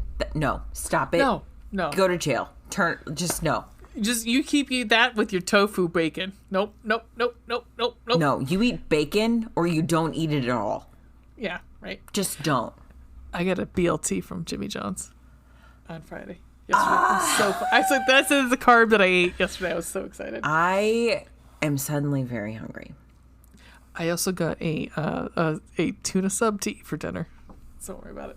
Oh, God. Anyhow, so let's back to the bottom bun. So something we did like. Please. All right. Lay it out for me. Listen. This is going to be a spoiler. I know a lot of things. Obviously. I got a lot of thoughts. Listen. If you don't, like, this is a spoiler. So spoiler alert. If you have not read it and you don't want to know, go away. Come back later. Give us about 10 minutes. Give us like 10 minutes. Come back. Okay. So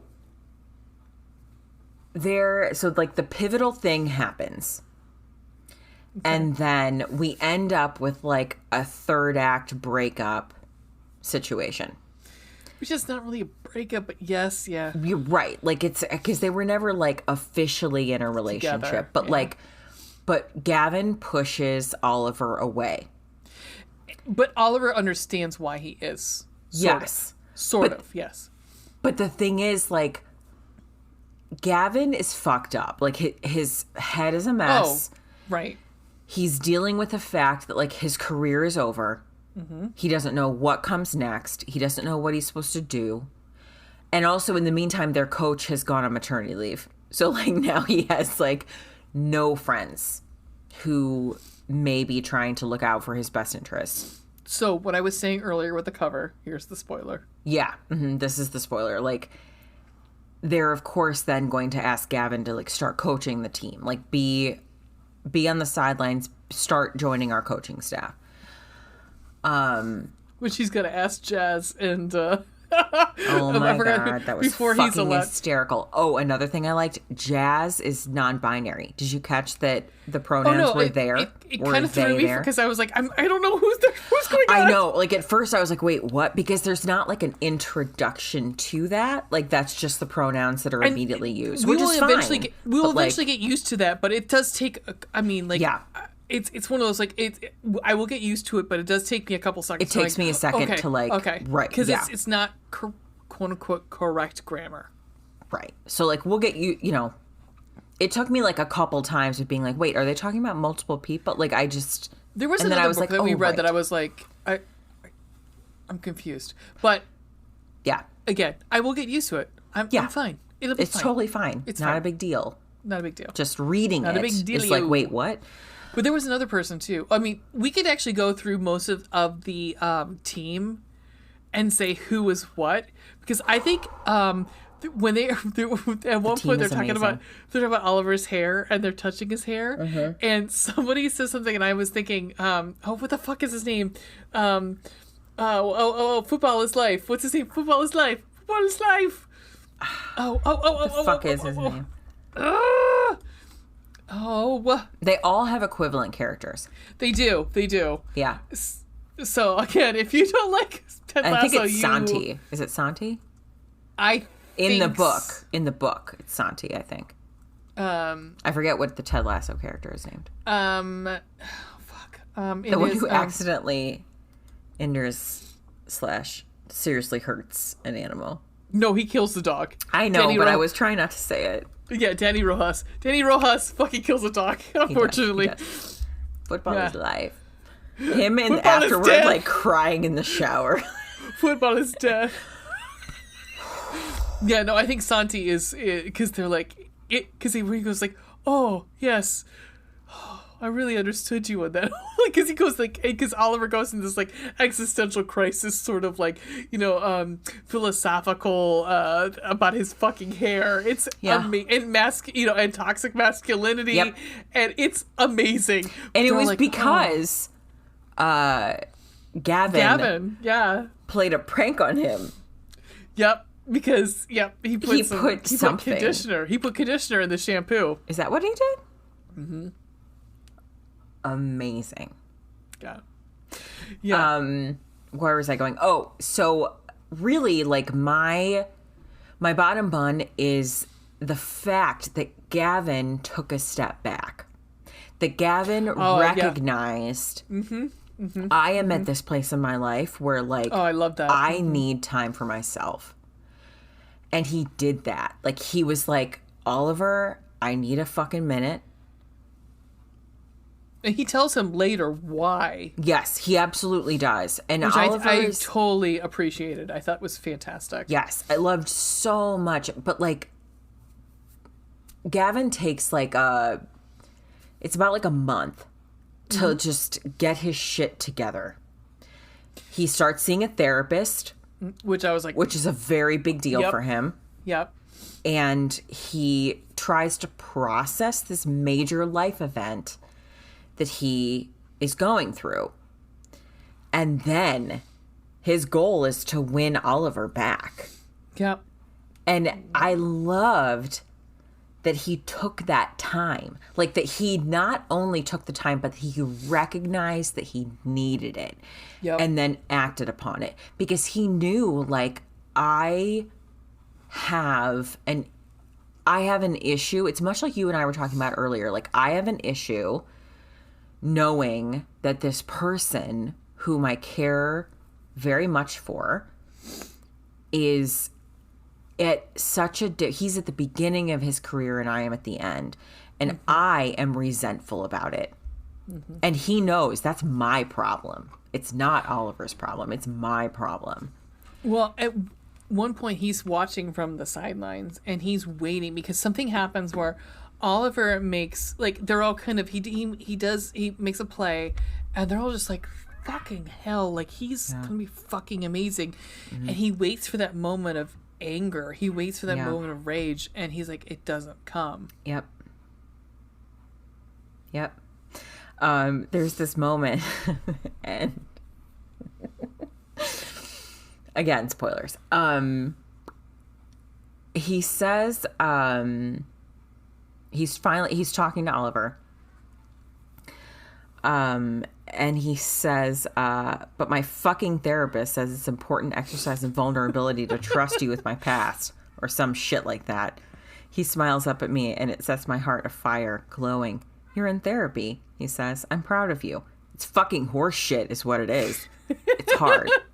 Hard, I snort. My dick gets hard. My abs are hard. Therapy is a Herculean. Herculean. Thank you. Fuck it. Herculean.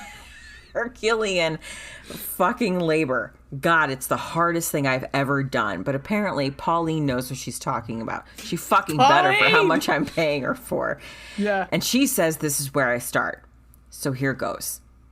And it's just like this moment where you realize like how, because you kind of miss that. It jumps ahead in the timeline, and then you come back to Gavin and like he has made some peace with things. And that's what, like, when you're talking about, like, he's waiting for that feeling of resentment, but it doesn't come. And then he has decided, like, okay, we get a grand gesture. He has, like, done the thing, and now he's hoping to talk to Oliver. And it's just, like, I loved that he took the fucking time. Yeah. To for himself to work on himself and work through that shit that absolutely could have and probably would have destroyed that relationship before it really started. And I love that Gavin knew, even with as little experiences he has with relationships, he even was just like, I want this with Oliver. I want it to be a lasting relationship, and I know I need to make that effort. And I love that he actually did it. I mean, as we've discussed on the show many times, I love a character arc. I love it when a character, like, starts in one place, learns a lot of lessons, and ends up in a new place, a healthier place. Yeah, exactly. And fuck does Gavin end up with, like, just such a beautiful character arc. We're still talking about spoilers, right? So I can read this quote to you. Do it. I had to face what will be the end for you and the beginning for you. This is Gavin to Oliver. I had to watch you have everything that I'd lost and know I could do it, to prove to us both that while I love soccer, I love you better, best, beyond.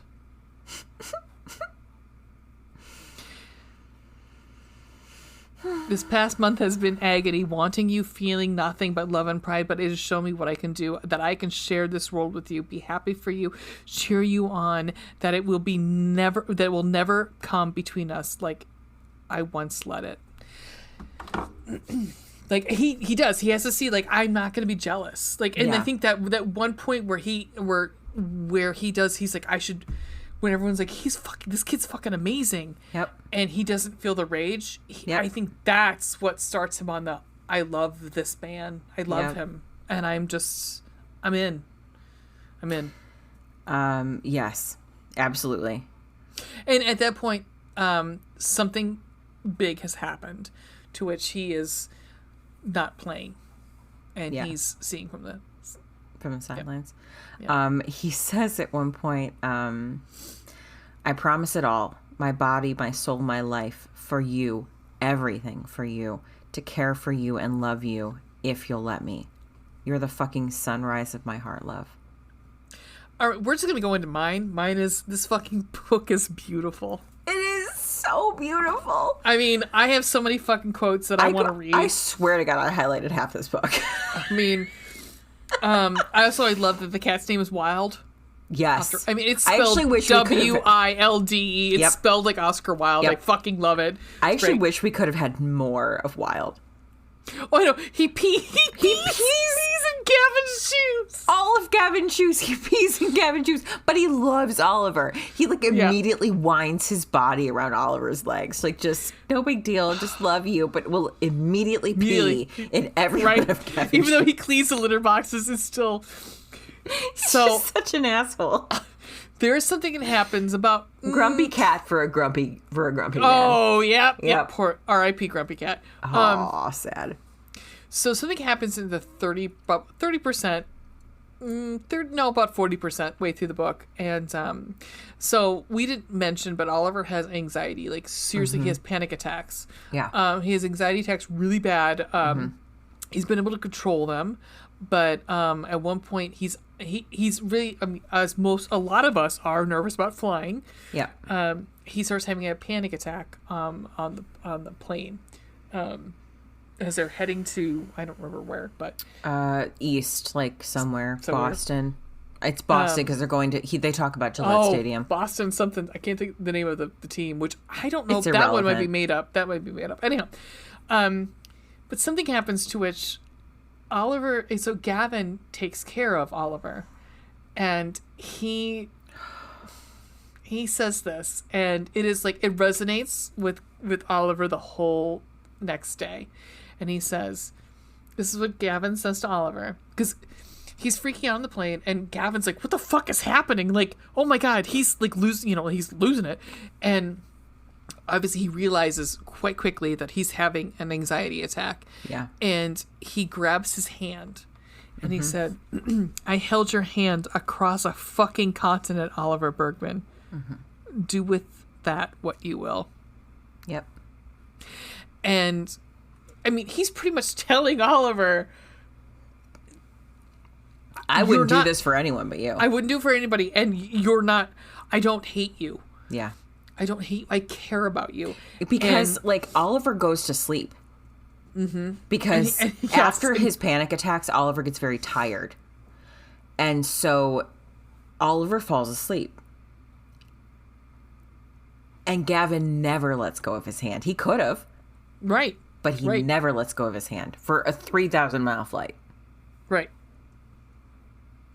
I mean, I'm this book. There's so This much fucking shit, like, book, man. Now that I'm older, after having broken bones and sprained joints, after seeing the people I love hurt and heal, I understand. So often, pain isn't something we can cure or prevent. And that's not why we lean into people that we love. We don't need them to fix it for us or ask about all the things that we could have done to avoid it or the ways we tried to remedy it. We just need them to see us, to find us, to love us, not in spite of our pain, but through it. And that's what Oliver's like. And what's really beautiful is at some point later, there's another anxiety attack. And Gavin recognizes it. Yep. And it's like it's like a family. They're all there. Like all the teammates are there to support Oliver. And it is like, I don't need you to fix it. I just need you to help me through it. I just need you to be there to support me. Yep. There's this moment with Oliver. He's watching Gavin's press conference, and he's this is his internal monologue. I love Gavin, whether or not he'll love me back. I love him if he comes out of retirement or walks away from the game forever. I love him, and I don't know when it happened. When annoyance gave way to affection, when bickering became foreplay and less grip became love's fist wrapped around my heart until its every beat was just for him. He also says later on in the page, he says, I still don't know if he'll be there, but now I know the truth. The nature of my heart, the fullness with which I love and live means that to love is to risk deep pain. And it also opens my world to incredible, intimate love. And I want that with him. I want Gavin. This book, guys. I know. This fucking book, man. It's just so good. It's so good. I mean, I like you said, I would highlight the whole fucking book. I mean, oh yeah. I mean, the amount, it was difficult for me to like even find quotes to read on the show because I just loved so much of this book that I highlighted a significant portion of it. Yeah. Like a significant portion. Yeah. I mean, like, yeah. I've read a lot of male mail. This one hit really, and I think it's, well, because of the Ted Lasso thing, I think I probably would. I mean, as much as, like we said, yeah, I mean, but it does help that there is that, A little bit of grumpy sunshine. Well, yes. But also I think there are just so many, I mean, yes, the Ted Lasso thing, but there are so many just human things that happen in this book that I think anyone can relate to. There's another part, like during Gavin's press conference, says... Oh. Are you going to read the thing? No, I'm going to read before the thing. Okay. He swallows thickly again, bites his cheek. And so, it is with gratitude for the journey that I have been fortunate enough to know, the players I have called teammates, the coaches who have shaped and directed me, that I announce my retirement from professional soccer. And I highlighted it, and then I wrote in a note, why do I have tears in my eyes? Like, I literally... It's the same reason that Keeley fucking masturbates to Roy doing his... Oh, yes. Doing it when he cries in that press conference. It's just because, like, oh, my God. Multiple times men cry in this book. Multiple times. Yeah. Oh, yeah. Well, there's at one point, somebody has a bet with somebody about crying. Yes. Yeah. God, this book is so good, you guys. I mean, so at one point, Gavin, like, fucking listens to a whole bunch of fucking Sondheim. He does. For Oliver. Yep. And I was like, and all of his, I mean, he loves Sweeney Todd. I was like, thank you. Yep. Mm-hmm. Yep. I mean, he went through the whole list. Like, company? He did. Oh, okay, cool. Yeah, I mean, because Oliver was like, wait, what are your favorite Sondheim? And like, Gavin was like, well, let me tell you. I love Sondheim. Even though he brought up Bernstein at the end, I was like, fine. I don't like West Side Story, but it's fine. Don't worry about it. I very much loved all of the Hamilton references. Oh. When you told me, you texted me and you were like, excellent choice. Loved this book. And I just texted back, just you wait. In all caps. Like, yeah. Because I said I've been listening to like the Hamilton soundtrack. I was literally sitting in my kitchen reading, and I had my laptop up, and I had fucking Hamilton playing, and I was like, oh. I also, the day after I finished this book, had Hamilton playing a good majority of the day. Yeah. Yeah. Ugh. And I'm telling you, what's the one with him, Uptown? Where, Uptown Girl? Yes, that's it. That's it. That's it. You know, the song with Billy Joel. It's Quiet Uptown? Yes. Yeah. Oh, my God. That song is painful. Oh, my God. Yep. But I cry during that song. Oh, I mean, the show, when it comes down to who lives, who dies, who tells their story, fucking just shoot me in the head. Crying. Yep. I loved all the Hamilton references. What's the other one that they bring up? It's not. It's they bring up oh shit. Wait for it, but they also bring up One Last Time. One last time. Yep. Mm-hmm. Yep. Mm-hmm. Yeah. So good. So good. All right. So, would you recommend this book? Oh fuck yes. Yes, I would recommend this book. Would this embarrass our mothers? Some parts of it would, for sure. Oh, yeah. I don't know if my mom would read it. But I think, if I had a abbreviated version, she might. Yeah, I feel like if I had a clean version, my mom would really like it. Yeah. But the gay sex, I think she would not like. I think it would embarrass the living crap out of her. Same. Yep. Do we do our things here, or do we come back and let's take a brief respite. Come back and do everything. Yeah, and then we'll do our ratings and our stunt casting, and let these beautiful people return to their daily lives. We'll be back in 2 and 2.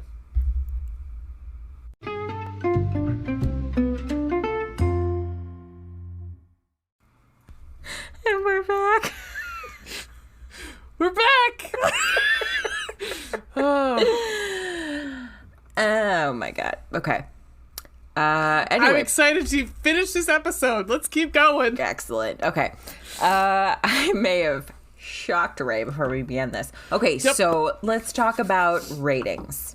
Or do we stunt casting first? It's our show. We can do whatever the fuck we want. Let's do ratings first. I like to get ratings out of the way. Perfect. talk to me about hearts. How romantical was this book? Romantical. How many of my cockles were burned? Yes. Out of 5, how many of your cockles were burned? Up in flames, in fuego. I'm gonna say 4.5. Okay, yes. I also said, I said 4. Like, the grand gesture is awesome. And it wasn't, like, super, like, crazy. It was just something that... And we don't even know about it until, like, after it happens. Like, way after it happens. Well, but yes. But even, like, so it's like a 2-part grand gesture. Because there's a thing that you don't even know about until after it happens. But then, like, there's, like, a person making a significant effort to see the other person. Yeah. Oh. Mwah. Worth it. Yes. Worth it. Perfect. All right. Hit me in the face with your eggplants. I again, 4. This book was hot as fuck. You know, and I'm going to say the same thing I said for Satisfaction Guaranteed, because I said 3.5. I'm going to say 3.5 too. Okay, fair. Because he kept saying there, and I'm like, I know what you're talking about, but you can say it. You can say that word. Right. But, like, there were a couple moments where, like, first of all, Gavin's okay with dirty talk. Perfect. Oh, you know what? Actually, I might bump it up for this dirty talk, because it was fucking dirty. It was... When he said, I'm going to blow my load, I was like, oh, I'm here for this. Thank you. Also, you know what? There's, like, 2 scenes where, there's one, edging. like, in the locker room where, like, there is so much sexual tension. Okay, you know what? 4. I'm rescinding my yes, 4. Because I actually sent it to you, and I was like, I can't. I actually, like, it was so hot. I was like, I don't know what I had that, like, what do I do? What do I do? I know, it was so hot. Like, you could feel so it. hot. Like, and then there's another, I don't want to talk about it because I don't want to, like, spoil it because it was such a beautiful thing. But, like, there's a moment. In the kitchen? Oh, that was really good, too. I wasn't even thinking about that. I was thinking that in the bed. I mean, there's just... Oh my God, yes. So fucking hot. 4. Like borderline 4.5, maybe. It's so good. Like, so good. The sexual tension is just off the fucking charts. It very much is. I was like, do I need to go watch porn? I don't even know. Like, do I? Yes, I probably do. Considering it. Yeah, not even considering. Yeah. Anyhow, yeah. Yep. Real good. And just very, very well written sexual tension. And you know, it's really funny. Like, we don't get the piece de resistance until the very end. Spoiler, sorry guys, but I mean, you get enough fucking sexual tension up until then, believe me. But we get everything in between until then, and it's like, it's all of it's hot. Yeah, all of it's hot. It's all hot, and it's not like, and yeah, I honestly, like, I agree with you. I think Gavin's dirty talk puts it up. Very hot.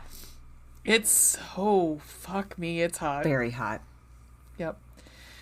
Okay, let's do some stunt casting. Okay, yeah, let's do that. Oh my God. Okay. All right. Let's do the old guy. The old guy. We didn't even talk about the old guy, but let's do the old guy. Okay, so Gavin has, like, no friends, right? But, like, he plays poker with some old dudes from the neighborhood. Some old dudes. And one of them, his name is Mitch. Mitch O'Connor. Yes, he's like... Which made me laugh because I almost thought it was like... It's... I almost think it's fucking... Eric Cartman's alter ego on South Park is Mitch O'Connor. Oh my God, no, I almost you're not think... Are you serious? I'm 100% serious. Oh my God. Anyhow, keep going. I know it's Mitch. And I think it's O'Connor. Or anyhow, O'Connell. Like, it's something like that. Yeah, keep going. Sorry. Okay. So now I'm also realizing that I looked him up and decided upon him, and then I didn't actually pin anything. It's fine. Got it. Nailed it. All right. So we don't really get, like, a good description of Mitch. We know he's, like, I assumed he was, like, in his 60s, maybe early 70s. Like, I didn't get the impression he was, like, super old. Like, he still goes on walks every morning. Right. So, you know, like, still able-bodied, still agile-ish and mobile, but like borderline elderly. You know, like he's getting there. Yeah. His wife He's died. in his 70s. Yeah, like his wife died. You know, like he's living alone, but loves hanging out with. There was like a gay couple amongst their poker crew. Jorge and Jim and Itsuki. There was a guy with like an Asian name. Itsuki. Yeah. Love it very much. Their poker crew was like another thing that I could have chosen. See, and I was kind of like on the borderline with them because like some point I was like, okay, I kind of spun a little bit on that one. The thing that I loved about them, I liked Mitch a lot. Yes. Okay, so Mitch, this is my Mitch. Now, again, we don't get like a lot of description of him, so I was just like, this is the person I'm choosing. The end. Oh my God! What? I love this person. Right? I love this actor. I love him. Yes, his name is Keith David. Yes! He's awesome. Just generally as a human. As far as I know, anyway. I mean, fuck. He's the most awesome, like, fuck. I mean, if you like horror movies, you know who fucking Keith David is. What is he? Hang on. Oh, The Thing, They Live. He's the fucking shit. Like, he's... So, yes, short I of see. Tony Todd, he is, like, fucking the shit. He was also in an amazing movie called, what was it called? Oh, God, the Dumpster Man. He's been in a ton of things. I mean... The movie with he was in Charlie Sheen and Emilio Estevez. The hockey movie? Oh, no. Oh, what the fuck was that called? He was on an episode of American Dad. He was in Catwoman. He's the voice of the bad guy, the villain in the Princess of the Frog. Yep. Mm-hmm. He was in Men at Work. That's the one I'm thinking of. Men at Work. He was on Blackish for an episode. NCIS New Orleans. Everyone's been on NCIS. Yeah, I mean, like I was Fresh Off the Boat. He's been in so many fucking things. I mean, the man has had like a storied career. Yeah, one of the podcasts I listen to, they have Teenage Mutant Ninja Turtles. Okay, sorry. The old one, right? Yeah. He plays TV series Sal Commander. Oh, okay. It's a TV series from 2015 to 2017. I don't know. Oh, it's the new CGI one. Yeah, it's okay. The one podcast I listen to, they do like a little game show at like beginning, and what they're doing is like they're trying like depending on who wins for each season is they buy a cameo. And this season, it possibly might be Keith David. Last was Ernie Hudson from Ghostbusters. So Keith David's on the table. I'm very excited about it. Very excited. I love it. Coraline. He was the cat in Coraline. Yes, he was. Oh my God. Oh, Keith David's fucking baller, man. He's been in a lot of things. Like a lot of things. He has been, and he's like so underrated, and he's such a good because he's got a beautiful voice. He does. It's so like it's like Tony Todd. Like Tony Todd and Keith David have this beautiful, like very bass voice. Yeah, and it's and very soothing, which I think is why like I gravitated toward him because I just pictured like this old man with a soothing voice. It's interesting because I went with an old man. I also went with an old man from a horror movie. So. Here is mine. Oh, did you choose a Mitch? I did choose a Mitch. I had somebody in mind as I was reading it, and so let's see, Kami. Oh my God, I fucking forgot. He played Keith the handyman on Mr. Rogers' Neighborhood. Yes, yes. Yeah. Oh my God. This is my Mitch. And it's funny because I was actually just watching. Okay, that makes sense. I picked John Saxon, who he passed away 2 years ago at this point. So one young, one older. John Saxon mostly known for the horror community. We know him as Nancy's dad in Nightmare on Elm Street, but he's been on like in everything. Like, if you think of John Saxon, if you see him, you're like, oh, that dude. Like, he's one of those characters that, like... But he was attractive up and even, like, as an older man. And I found even once older than the one I sent you, where I was like, okay, yeah, I'd still do it. I'd still throw a leg over it. Because Mitch got a girlfriend in this book. He eventually has a girl. Yep. Mm-hmm. Yep. So, yeah, I'm feeling it. But that's mine. I love that. Love that story. All right. Do you want to do, since you kind of know who my Gavin is, want to do Gavin? Yes. Okay. Okay. So I mean, I was like, I could make the choice, right? I think you knew I was going to choose. I did know that I had a hunch, I suppose. So I specifically went with someone different. And let me fucking tell you, I looked at a lot of pictures. Okay. I'm not sorry. I mean, no one should be. His hair is probably darker. Oh, wait, no, I'm sorry. Gavin. Hang on. I was thinking about Oliver. But regardless, don't care. Will happen again. Same story. Looked at a lot of pictures. I think I've actually chosen this actor for someone else, and I don't care.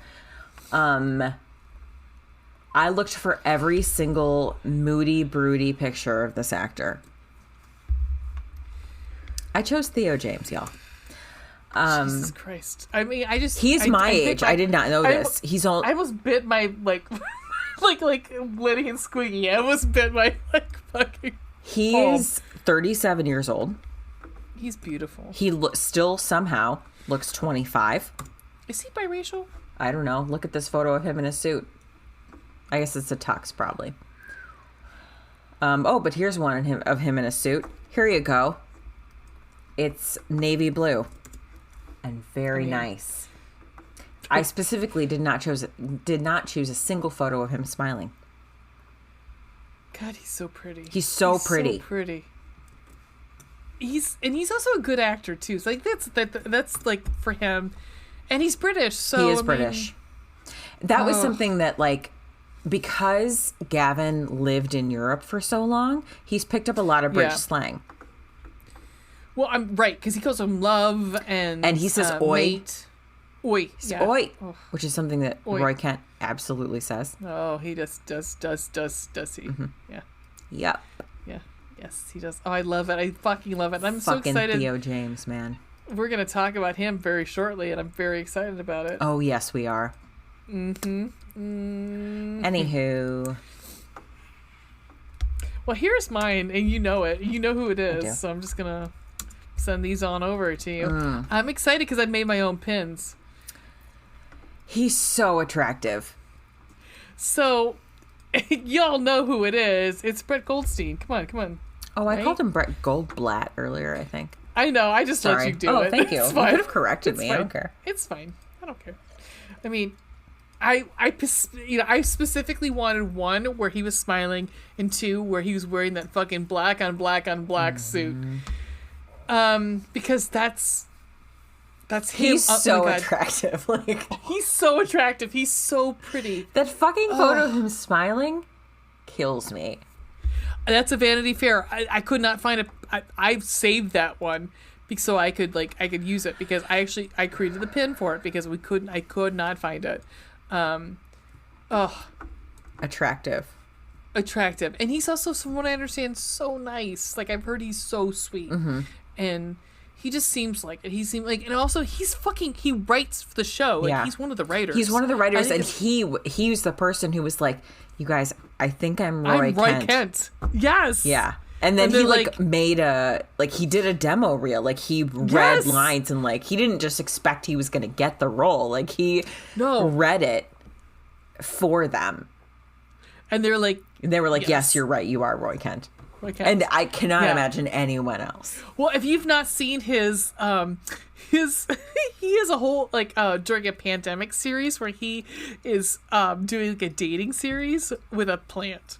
It's amazing. I would recommend it. It's him being just just being like Brett Goldstein, just being awesome and falling in love with the plant. It's hysterical. It is Suddenly Seymour. I love it. It's great. I'm very excited. Yeah. He just seems like a nice dude. God, he's hot. And he's also beautiful. And you know how I feel about like dark hair, dark eyes. I love it. I do. All right, let's move on to Oliver. Okay. All right. Okay, like I said, this is the journey that I was going down earlier. Okay, so remember how in the past we have been like, how are Turkish men so hot? Well, we're going to revisit that discussion today. Because they are. You tell me, man. You tell me. God! Holy cats! It's just gonna keep getting better, dude. I don't know how to tell you that it's just gonna keep getting better without just continuing to send you photos. I think I came. I'll think bet I you did. There's a 6-pack photo. God. There you go. And here's like a rugged outdoorsman photo. Because Oliver is growing his hair out. Remember? The glasses don't do it for me, but the 6-pack does. Oh, sweet Jesus! I just grabbed my boobs. I don't blame you. I really don't. Oh my God. Yeah. So who is this beautiful? I will tell you. It took me a few photos of actually looking for him because I saw many photos, but not his name. His name is. It's spelled like can, as in like a can of Pepsi. Can Yaman, all A's. CANYAMAN.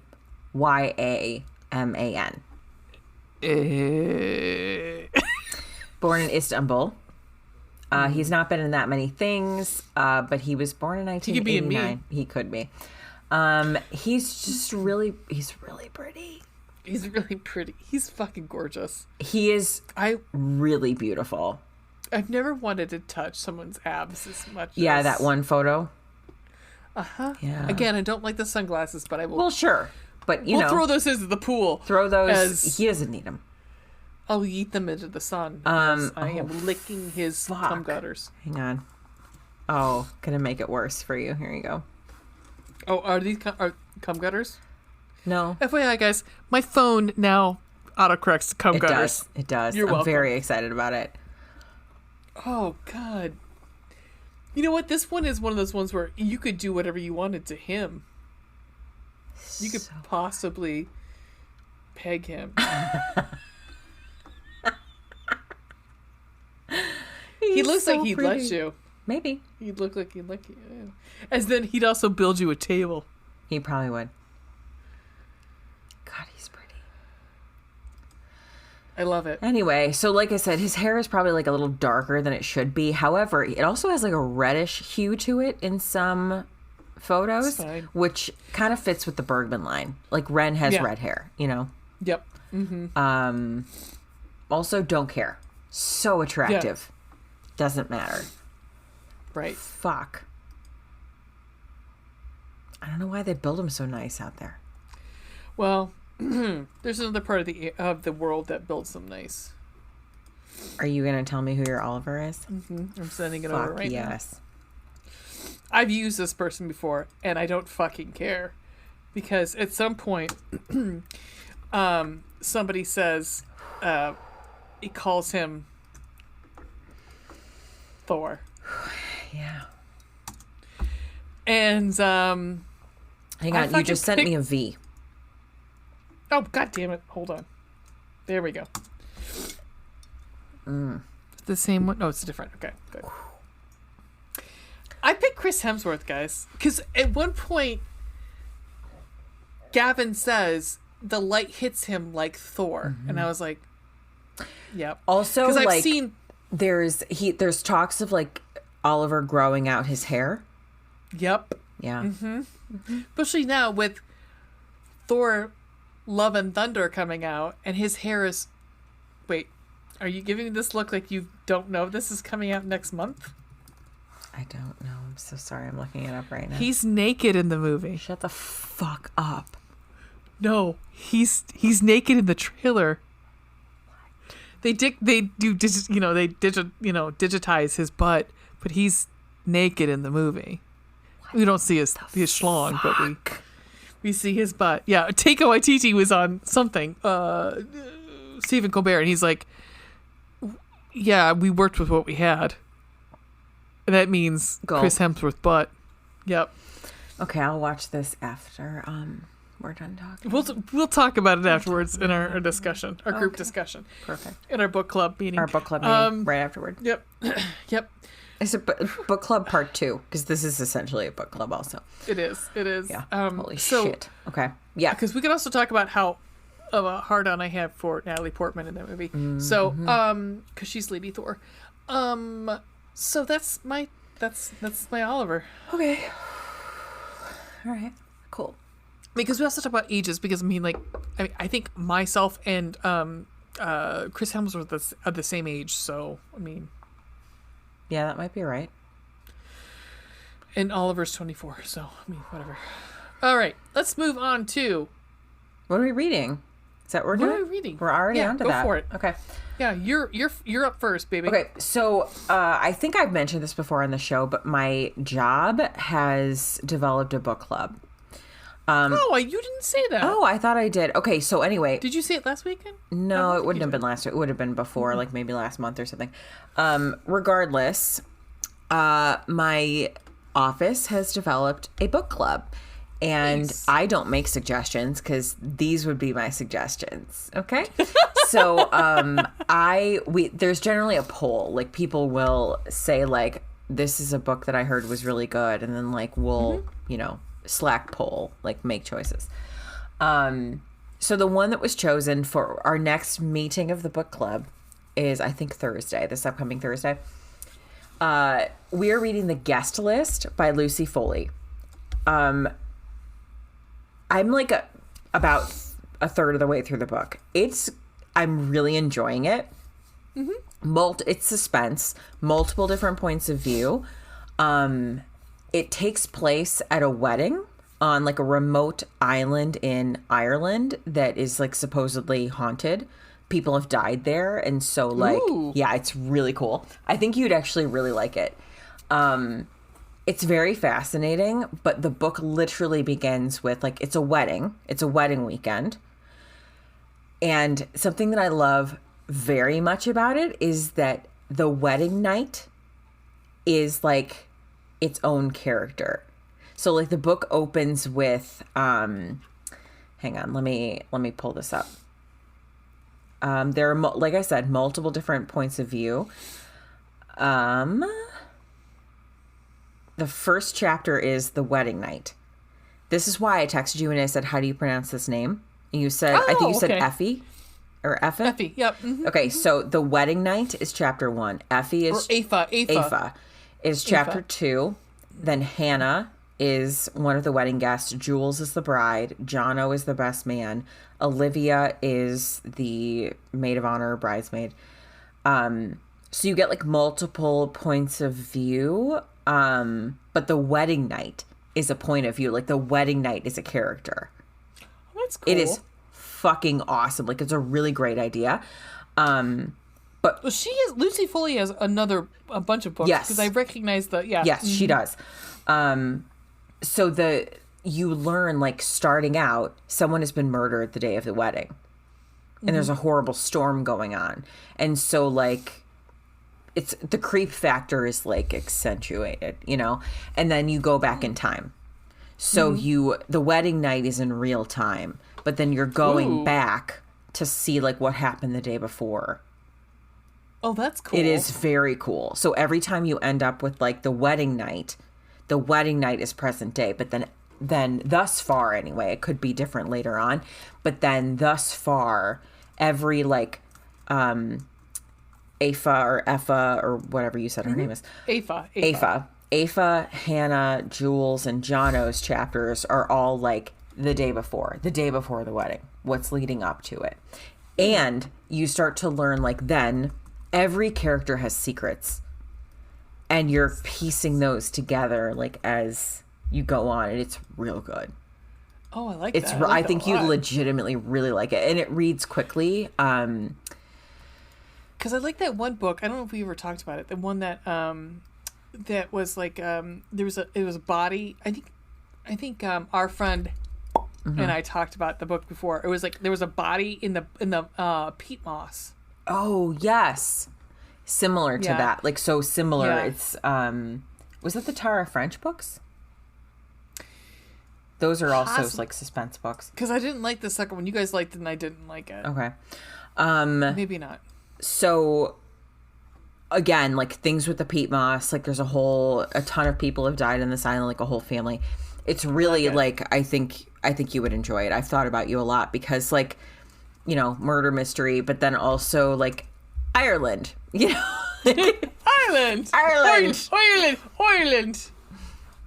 Well, also because I'm not going to be able to go to the Irish Festival this year.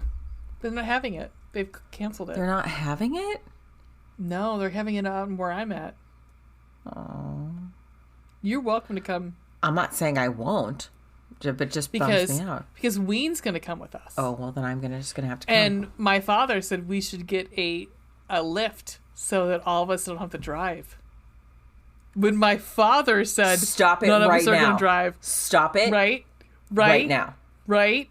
We could all just crash in someone's house. Like, I mean, I have a lot of places for people to sleep. Am I going to sleep on your couch with two dogs? It's possible. I have a pull-out couch. I have two pull-out couch. I have a pull-out bed, which for two people. I have a ottoman that pulls out to a bed. Can I get my mom to take our child to the Mr. Veronica and I can both come? Yes. I'm going to need you to text me that date. Yes, because I would love for you to come. I will die a little. I mean, because I haven't, and Ween and I have talked about it a little bit, but yeah, we're excited because it's literally a mile down the street. Stop it. Okay, we're going to discuss this offline, as they would say. We have a lot of things. We have a lot of things to discuss. All right, so three what things. Are you reading? I have three things. Three things, real quick. Okay. One, my boss bought me. What the fuck is it called? It's called Trevor Noah's book, Born to Crime. Oh, awesome! I haven't read it yet. Is it good? It's good. I mean, she bought it for everybody in the office. She read it and she loved it. She wanted everyone else to read it. He's amazing. We all love Trevor Noah. I love Trevor Noah. I have a recommendation from my friend Brady, who lives down in DC. And it's also the reason I'm recommending it is because it's Pride Weekend or Pride Week, and it's Secret City, by James Kirchick. There's a whole big. It's not just. Ooh, the hidden history of gay Washington. Thank you. That's what the whole thing. I was trying to get it out, but yes. Oh. Yeah. He's currently reading it, and he's recommended it to me, so I'm going to recommend it to everybody. Interested. So, ooh, it's a very long book. It is. He sent me a picture. It is very long. This is Zapata double. Yep. Wow. Yep. Okay. I mean, which should tell you a lot there because guess what? There's a lot of gays in college. It should. It really should. Yeah. Yep. But the one that I'm currently reading is An Heiress's Guide to Deception and Desire by Amanda Collins, and I'm fucking loving it because you've got Marriage of Convenience, you've got Second Chance Love, you've got Enemies to Lovers, it's also well written. And I just got to the point where they're now having to get married because, of course, they've been compromised. And it's so sweet because she's kind of like, they're trying to solve a mystery because her friend has been kidnapped. Ooh. And so she's trying to find out, like, from one of her friend's admirers, because she's an actress. The friend is an actress. And they were two, like, her and her previous betrothed were like, they missed the intermission because they're at the theater. Oh. And they come back in, and everyone's waiting for them. And they come in the room, and they're like, and she literally says, if she could say, "Oh fuck," she would have. And she's like, "Oh," and because part of like she had been accosted by a drunk person, and part of her dress had been torn. Oh, so he had fixed her dress for her. And at some point, like, her father's is in is a merchant, so you know how that is. Like, he has more money than God, but because he is in mercantile, he's not. You know, they consider them lower class, and so like she, to save her dad from, she's like, well, we were hanging out because he asked me to marry him, so I'm getting married. Yeah. So I'm getting married. Yeah, it's very good. I really like it because she puts him in his his paces before she gets to. Yep, that whole, it's good. I like it. Love that story. Yep, I love it. I mean, it's tough. It's tough with those movies. Like, I know how everyone feels about, like, it's tough with historical romances because, you know, you have to, like, just, you know, suspend your disbelief. Sure. And you have to, like, I like it just because I'm like, I like that strong-willed woman, but I get it. I sent this to our friend Cherry Pop, who, by the way, I told her that that's what we call her on this podcast. She's fine with it. Yeah. I sent this to her because of the one of the names in this book. Of my book or your book? Yours. Of care. Oh, yes. Yes. Yep. And it is shortened to the word. It sure is. Yep. So that's going to be uncomfortable when we get to a certain point. Yep. Mm-hmm. Well, you know, she doesn't have to read it. I'm just saying, like, look at this. Cool. Awesome. I think that looks cool. I like that idea. It's like, I also like I love the cover of the fucking book. It is really pretty. Beautiful. It is really pretty. I love that dress. I'm also really liking these. Like, you and I have talked about this before. I really like either the cartoon line drawing, or I like this one is so realistic. It looks like two people, like, they're just like, here, throw these clothes on and go out into this yard. Yeah. Like, he looks like, and I mean, I really do like this one. I don't know what it is about them, but really I like cute. This cover. It seems very natural. Yeah. Yeah, it does. Yeah. I also just really like that dress. I like blue. It is what it is. You and me both. It's my favorite color. Me too! Yeah, it's my favorite color. I don't think I ever knew that. Yeah, I mean, if you look at my house, most of my stuff is blue. I love that. I mean, obviously, my favorite color is blue. My bedroom's blue. Yeah. Mine too. Yeah. God, I love blue. It's the best color. Okay.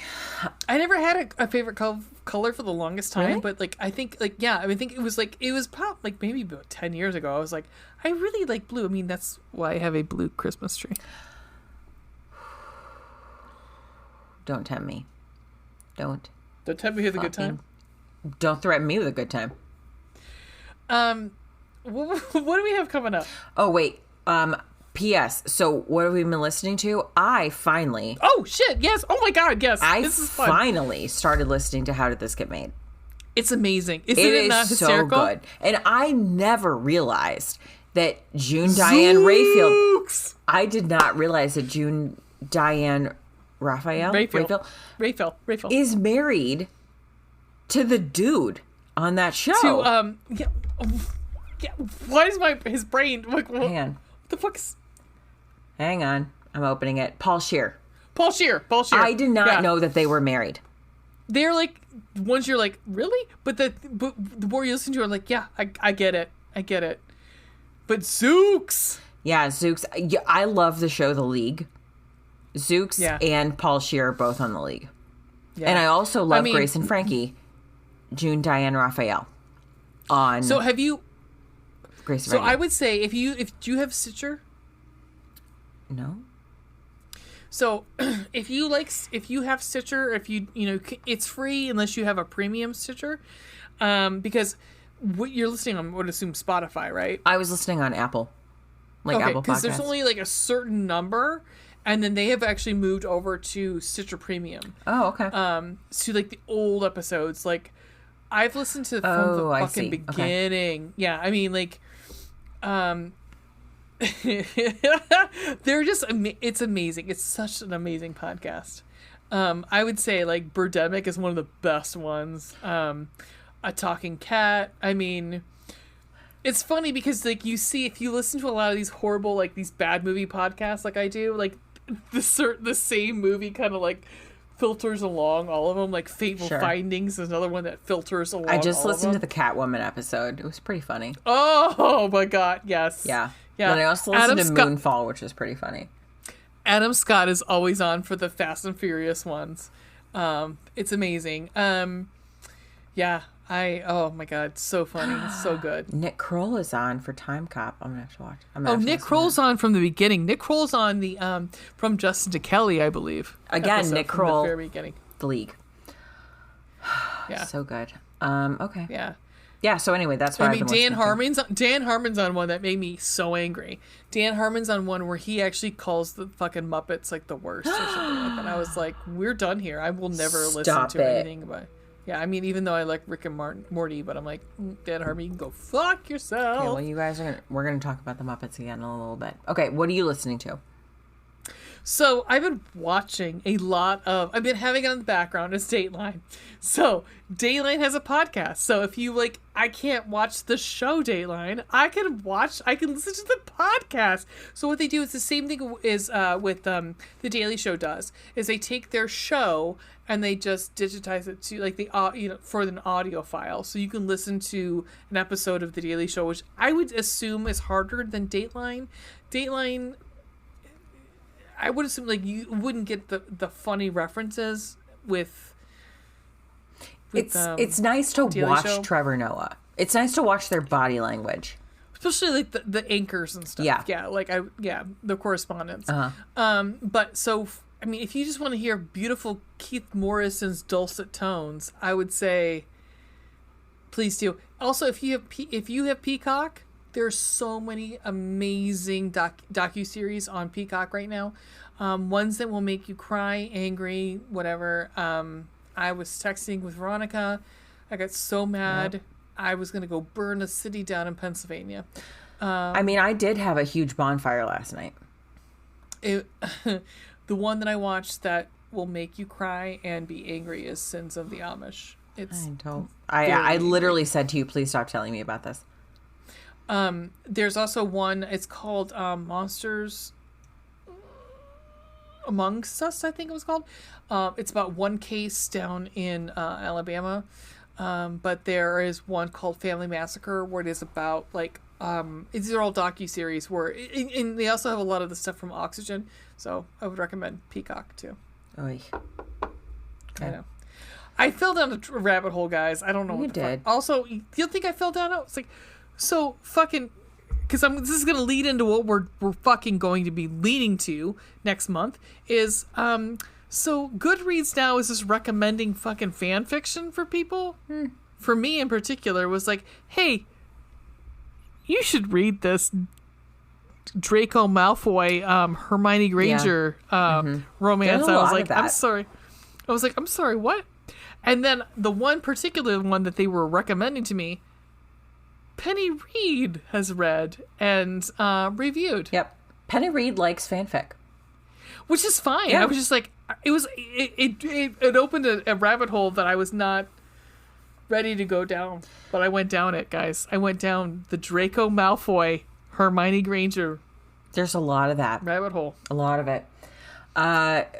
The reason Ray brings this up is because in July, we have decided, we've been talking about this for a long time, and we're basically just looking for an opportunity to do it.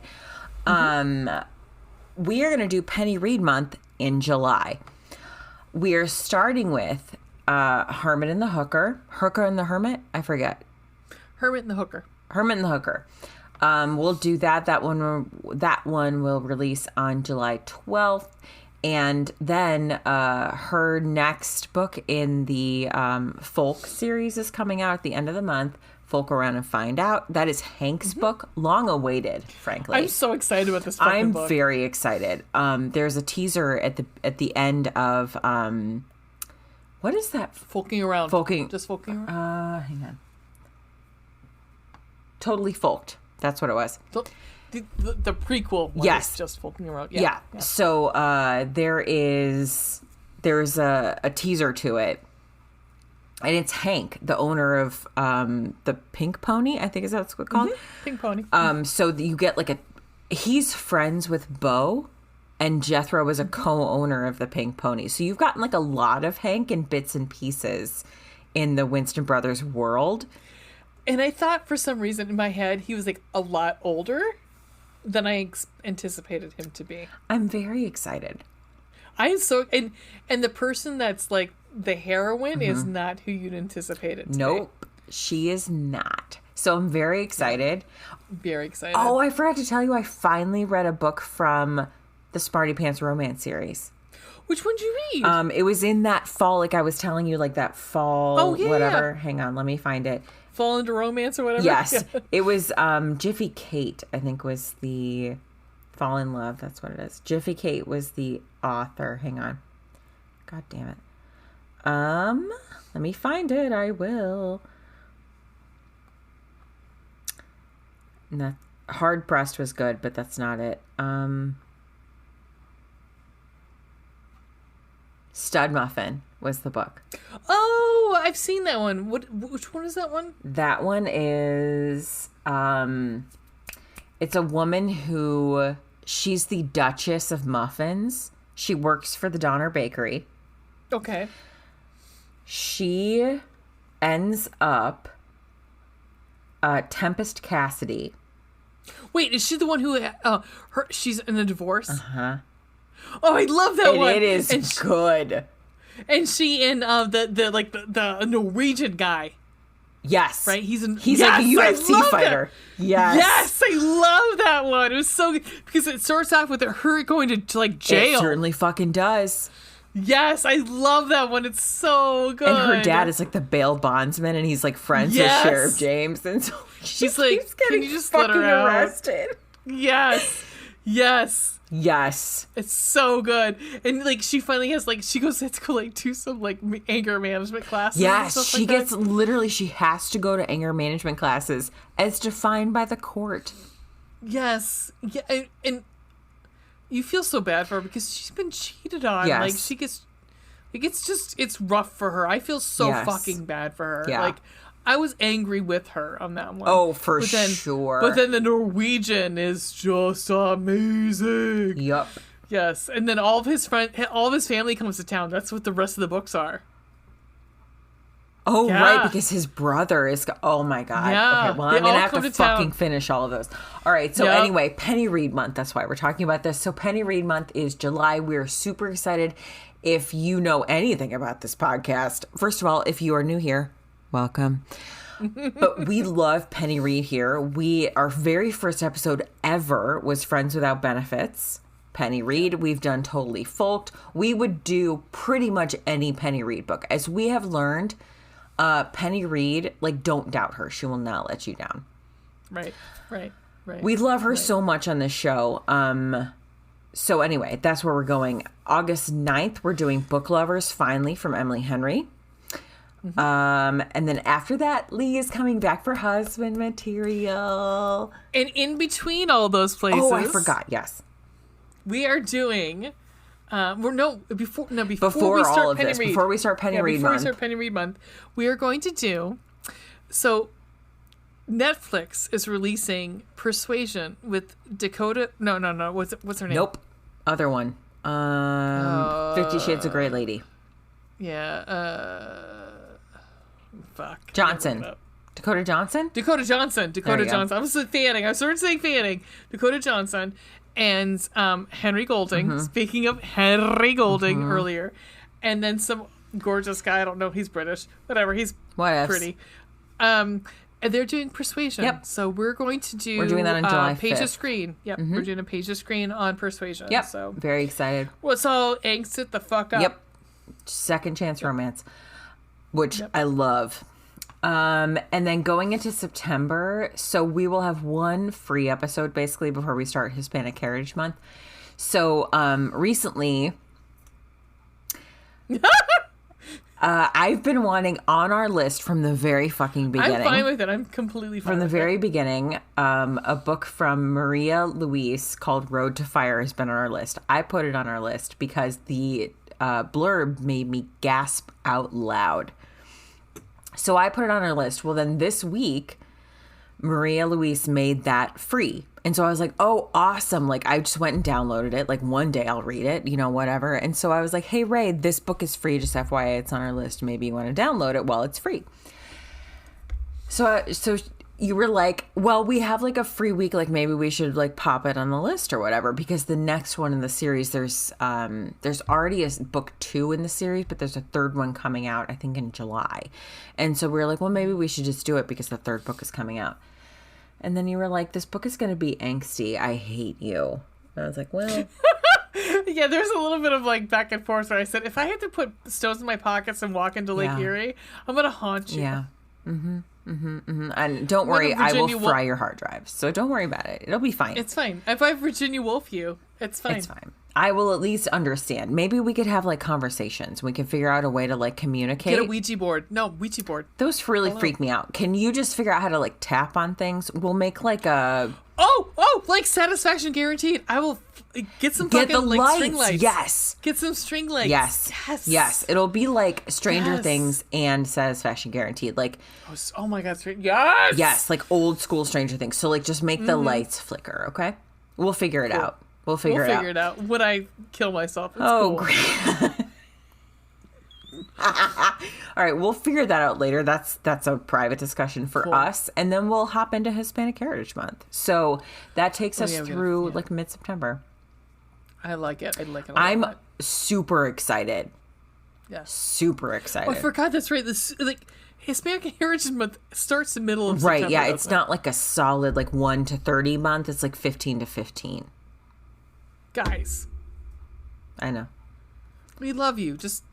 I know it's difficult, but it's okay. We're white, so like we have no legs to stand on. Okay. No, we have no right to say anything about anything. Nope. Y'all make your months when you want them. It's fine. We will work it out. We're okay. We'll work it out. Don't worry about us. I got a whiteboard here. I'll put it on. Literally a whiteboard. Because we are white. Mm-hmm. So, how do people find us? Oh my God. Okay, so there are quite a few places people can find us. We have a website. It is chickletbookclubpodcast.com. You can buy our merch at. You can find that link on the website, or you could go to chickletbookclubpodcast.threadless.com. Buy our shirts or magnets or whatever you would like. Twitter, you can find us at Chicklet Podcast. TikTok, Chicklet Book Club. Pinterest, Chicklet Book Club Podcast. You can find our Spank and Naughty lists and our stuntcasting boards.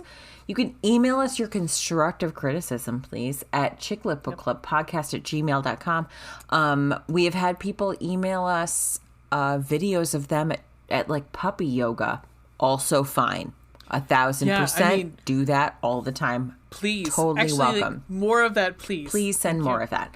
Instagram, we are at Chicklet Book Club Podcast. You can find us on YouTube and Facebook. There are links in the episode description, and you can also support us on Patreon. Yeah, guys, and I'm not trying to. It does cost us to run this thing. Yeah, we're good right now, but I would really like that we could just like support ourselves. Yeah, so we wouldn't have to I wouldn't have to buy space and things. Support us on Patreon or buy some merch or that'd be great even just rate us and review us. I will give you, besides a big kiss on the face, a magnet. Yeah, we will send you a magnet. I mean, I'll kiss the magnet before I send it to you because I won't actually see. We will literally write you a handwritten note. Please rate us and review it. Oh yeah, rate us and review us. Buy some merch. or support us on Patreon. Whatever, we totally respect that everyone has different... and if you can't do it, we're that's completely totally fine fine. with that too. This is a free Totally podcast. fine. We get that. We understand what we're getting into. Totes get it. We would like you to spread the word of Yeah. CLBC out there, please. Spread the good news. Spread your knees and spread the word. For Anyhow, someone who respects you and, or at the very least, is going to give you a good time. Yep. My beautiful Vanessa Carlton. Yeah, that's me. How do we end this thing? In the most obnoxious way possible. Bye. It always Boom. cuts out. I know, I can't hear you. I know. It's like, fuck you. No, we're done. Zoom's like, fuck y'all. I absolutely hate you. Yeah, I would curse all of your children if I could. Yes, please. They're like, please stop procreating. Thank you.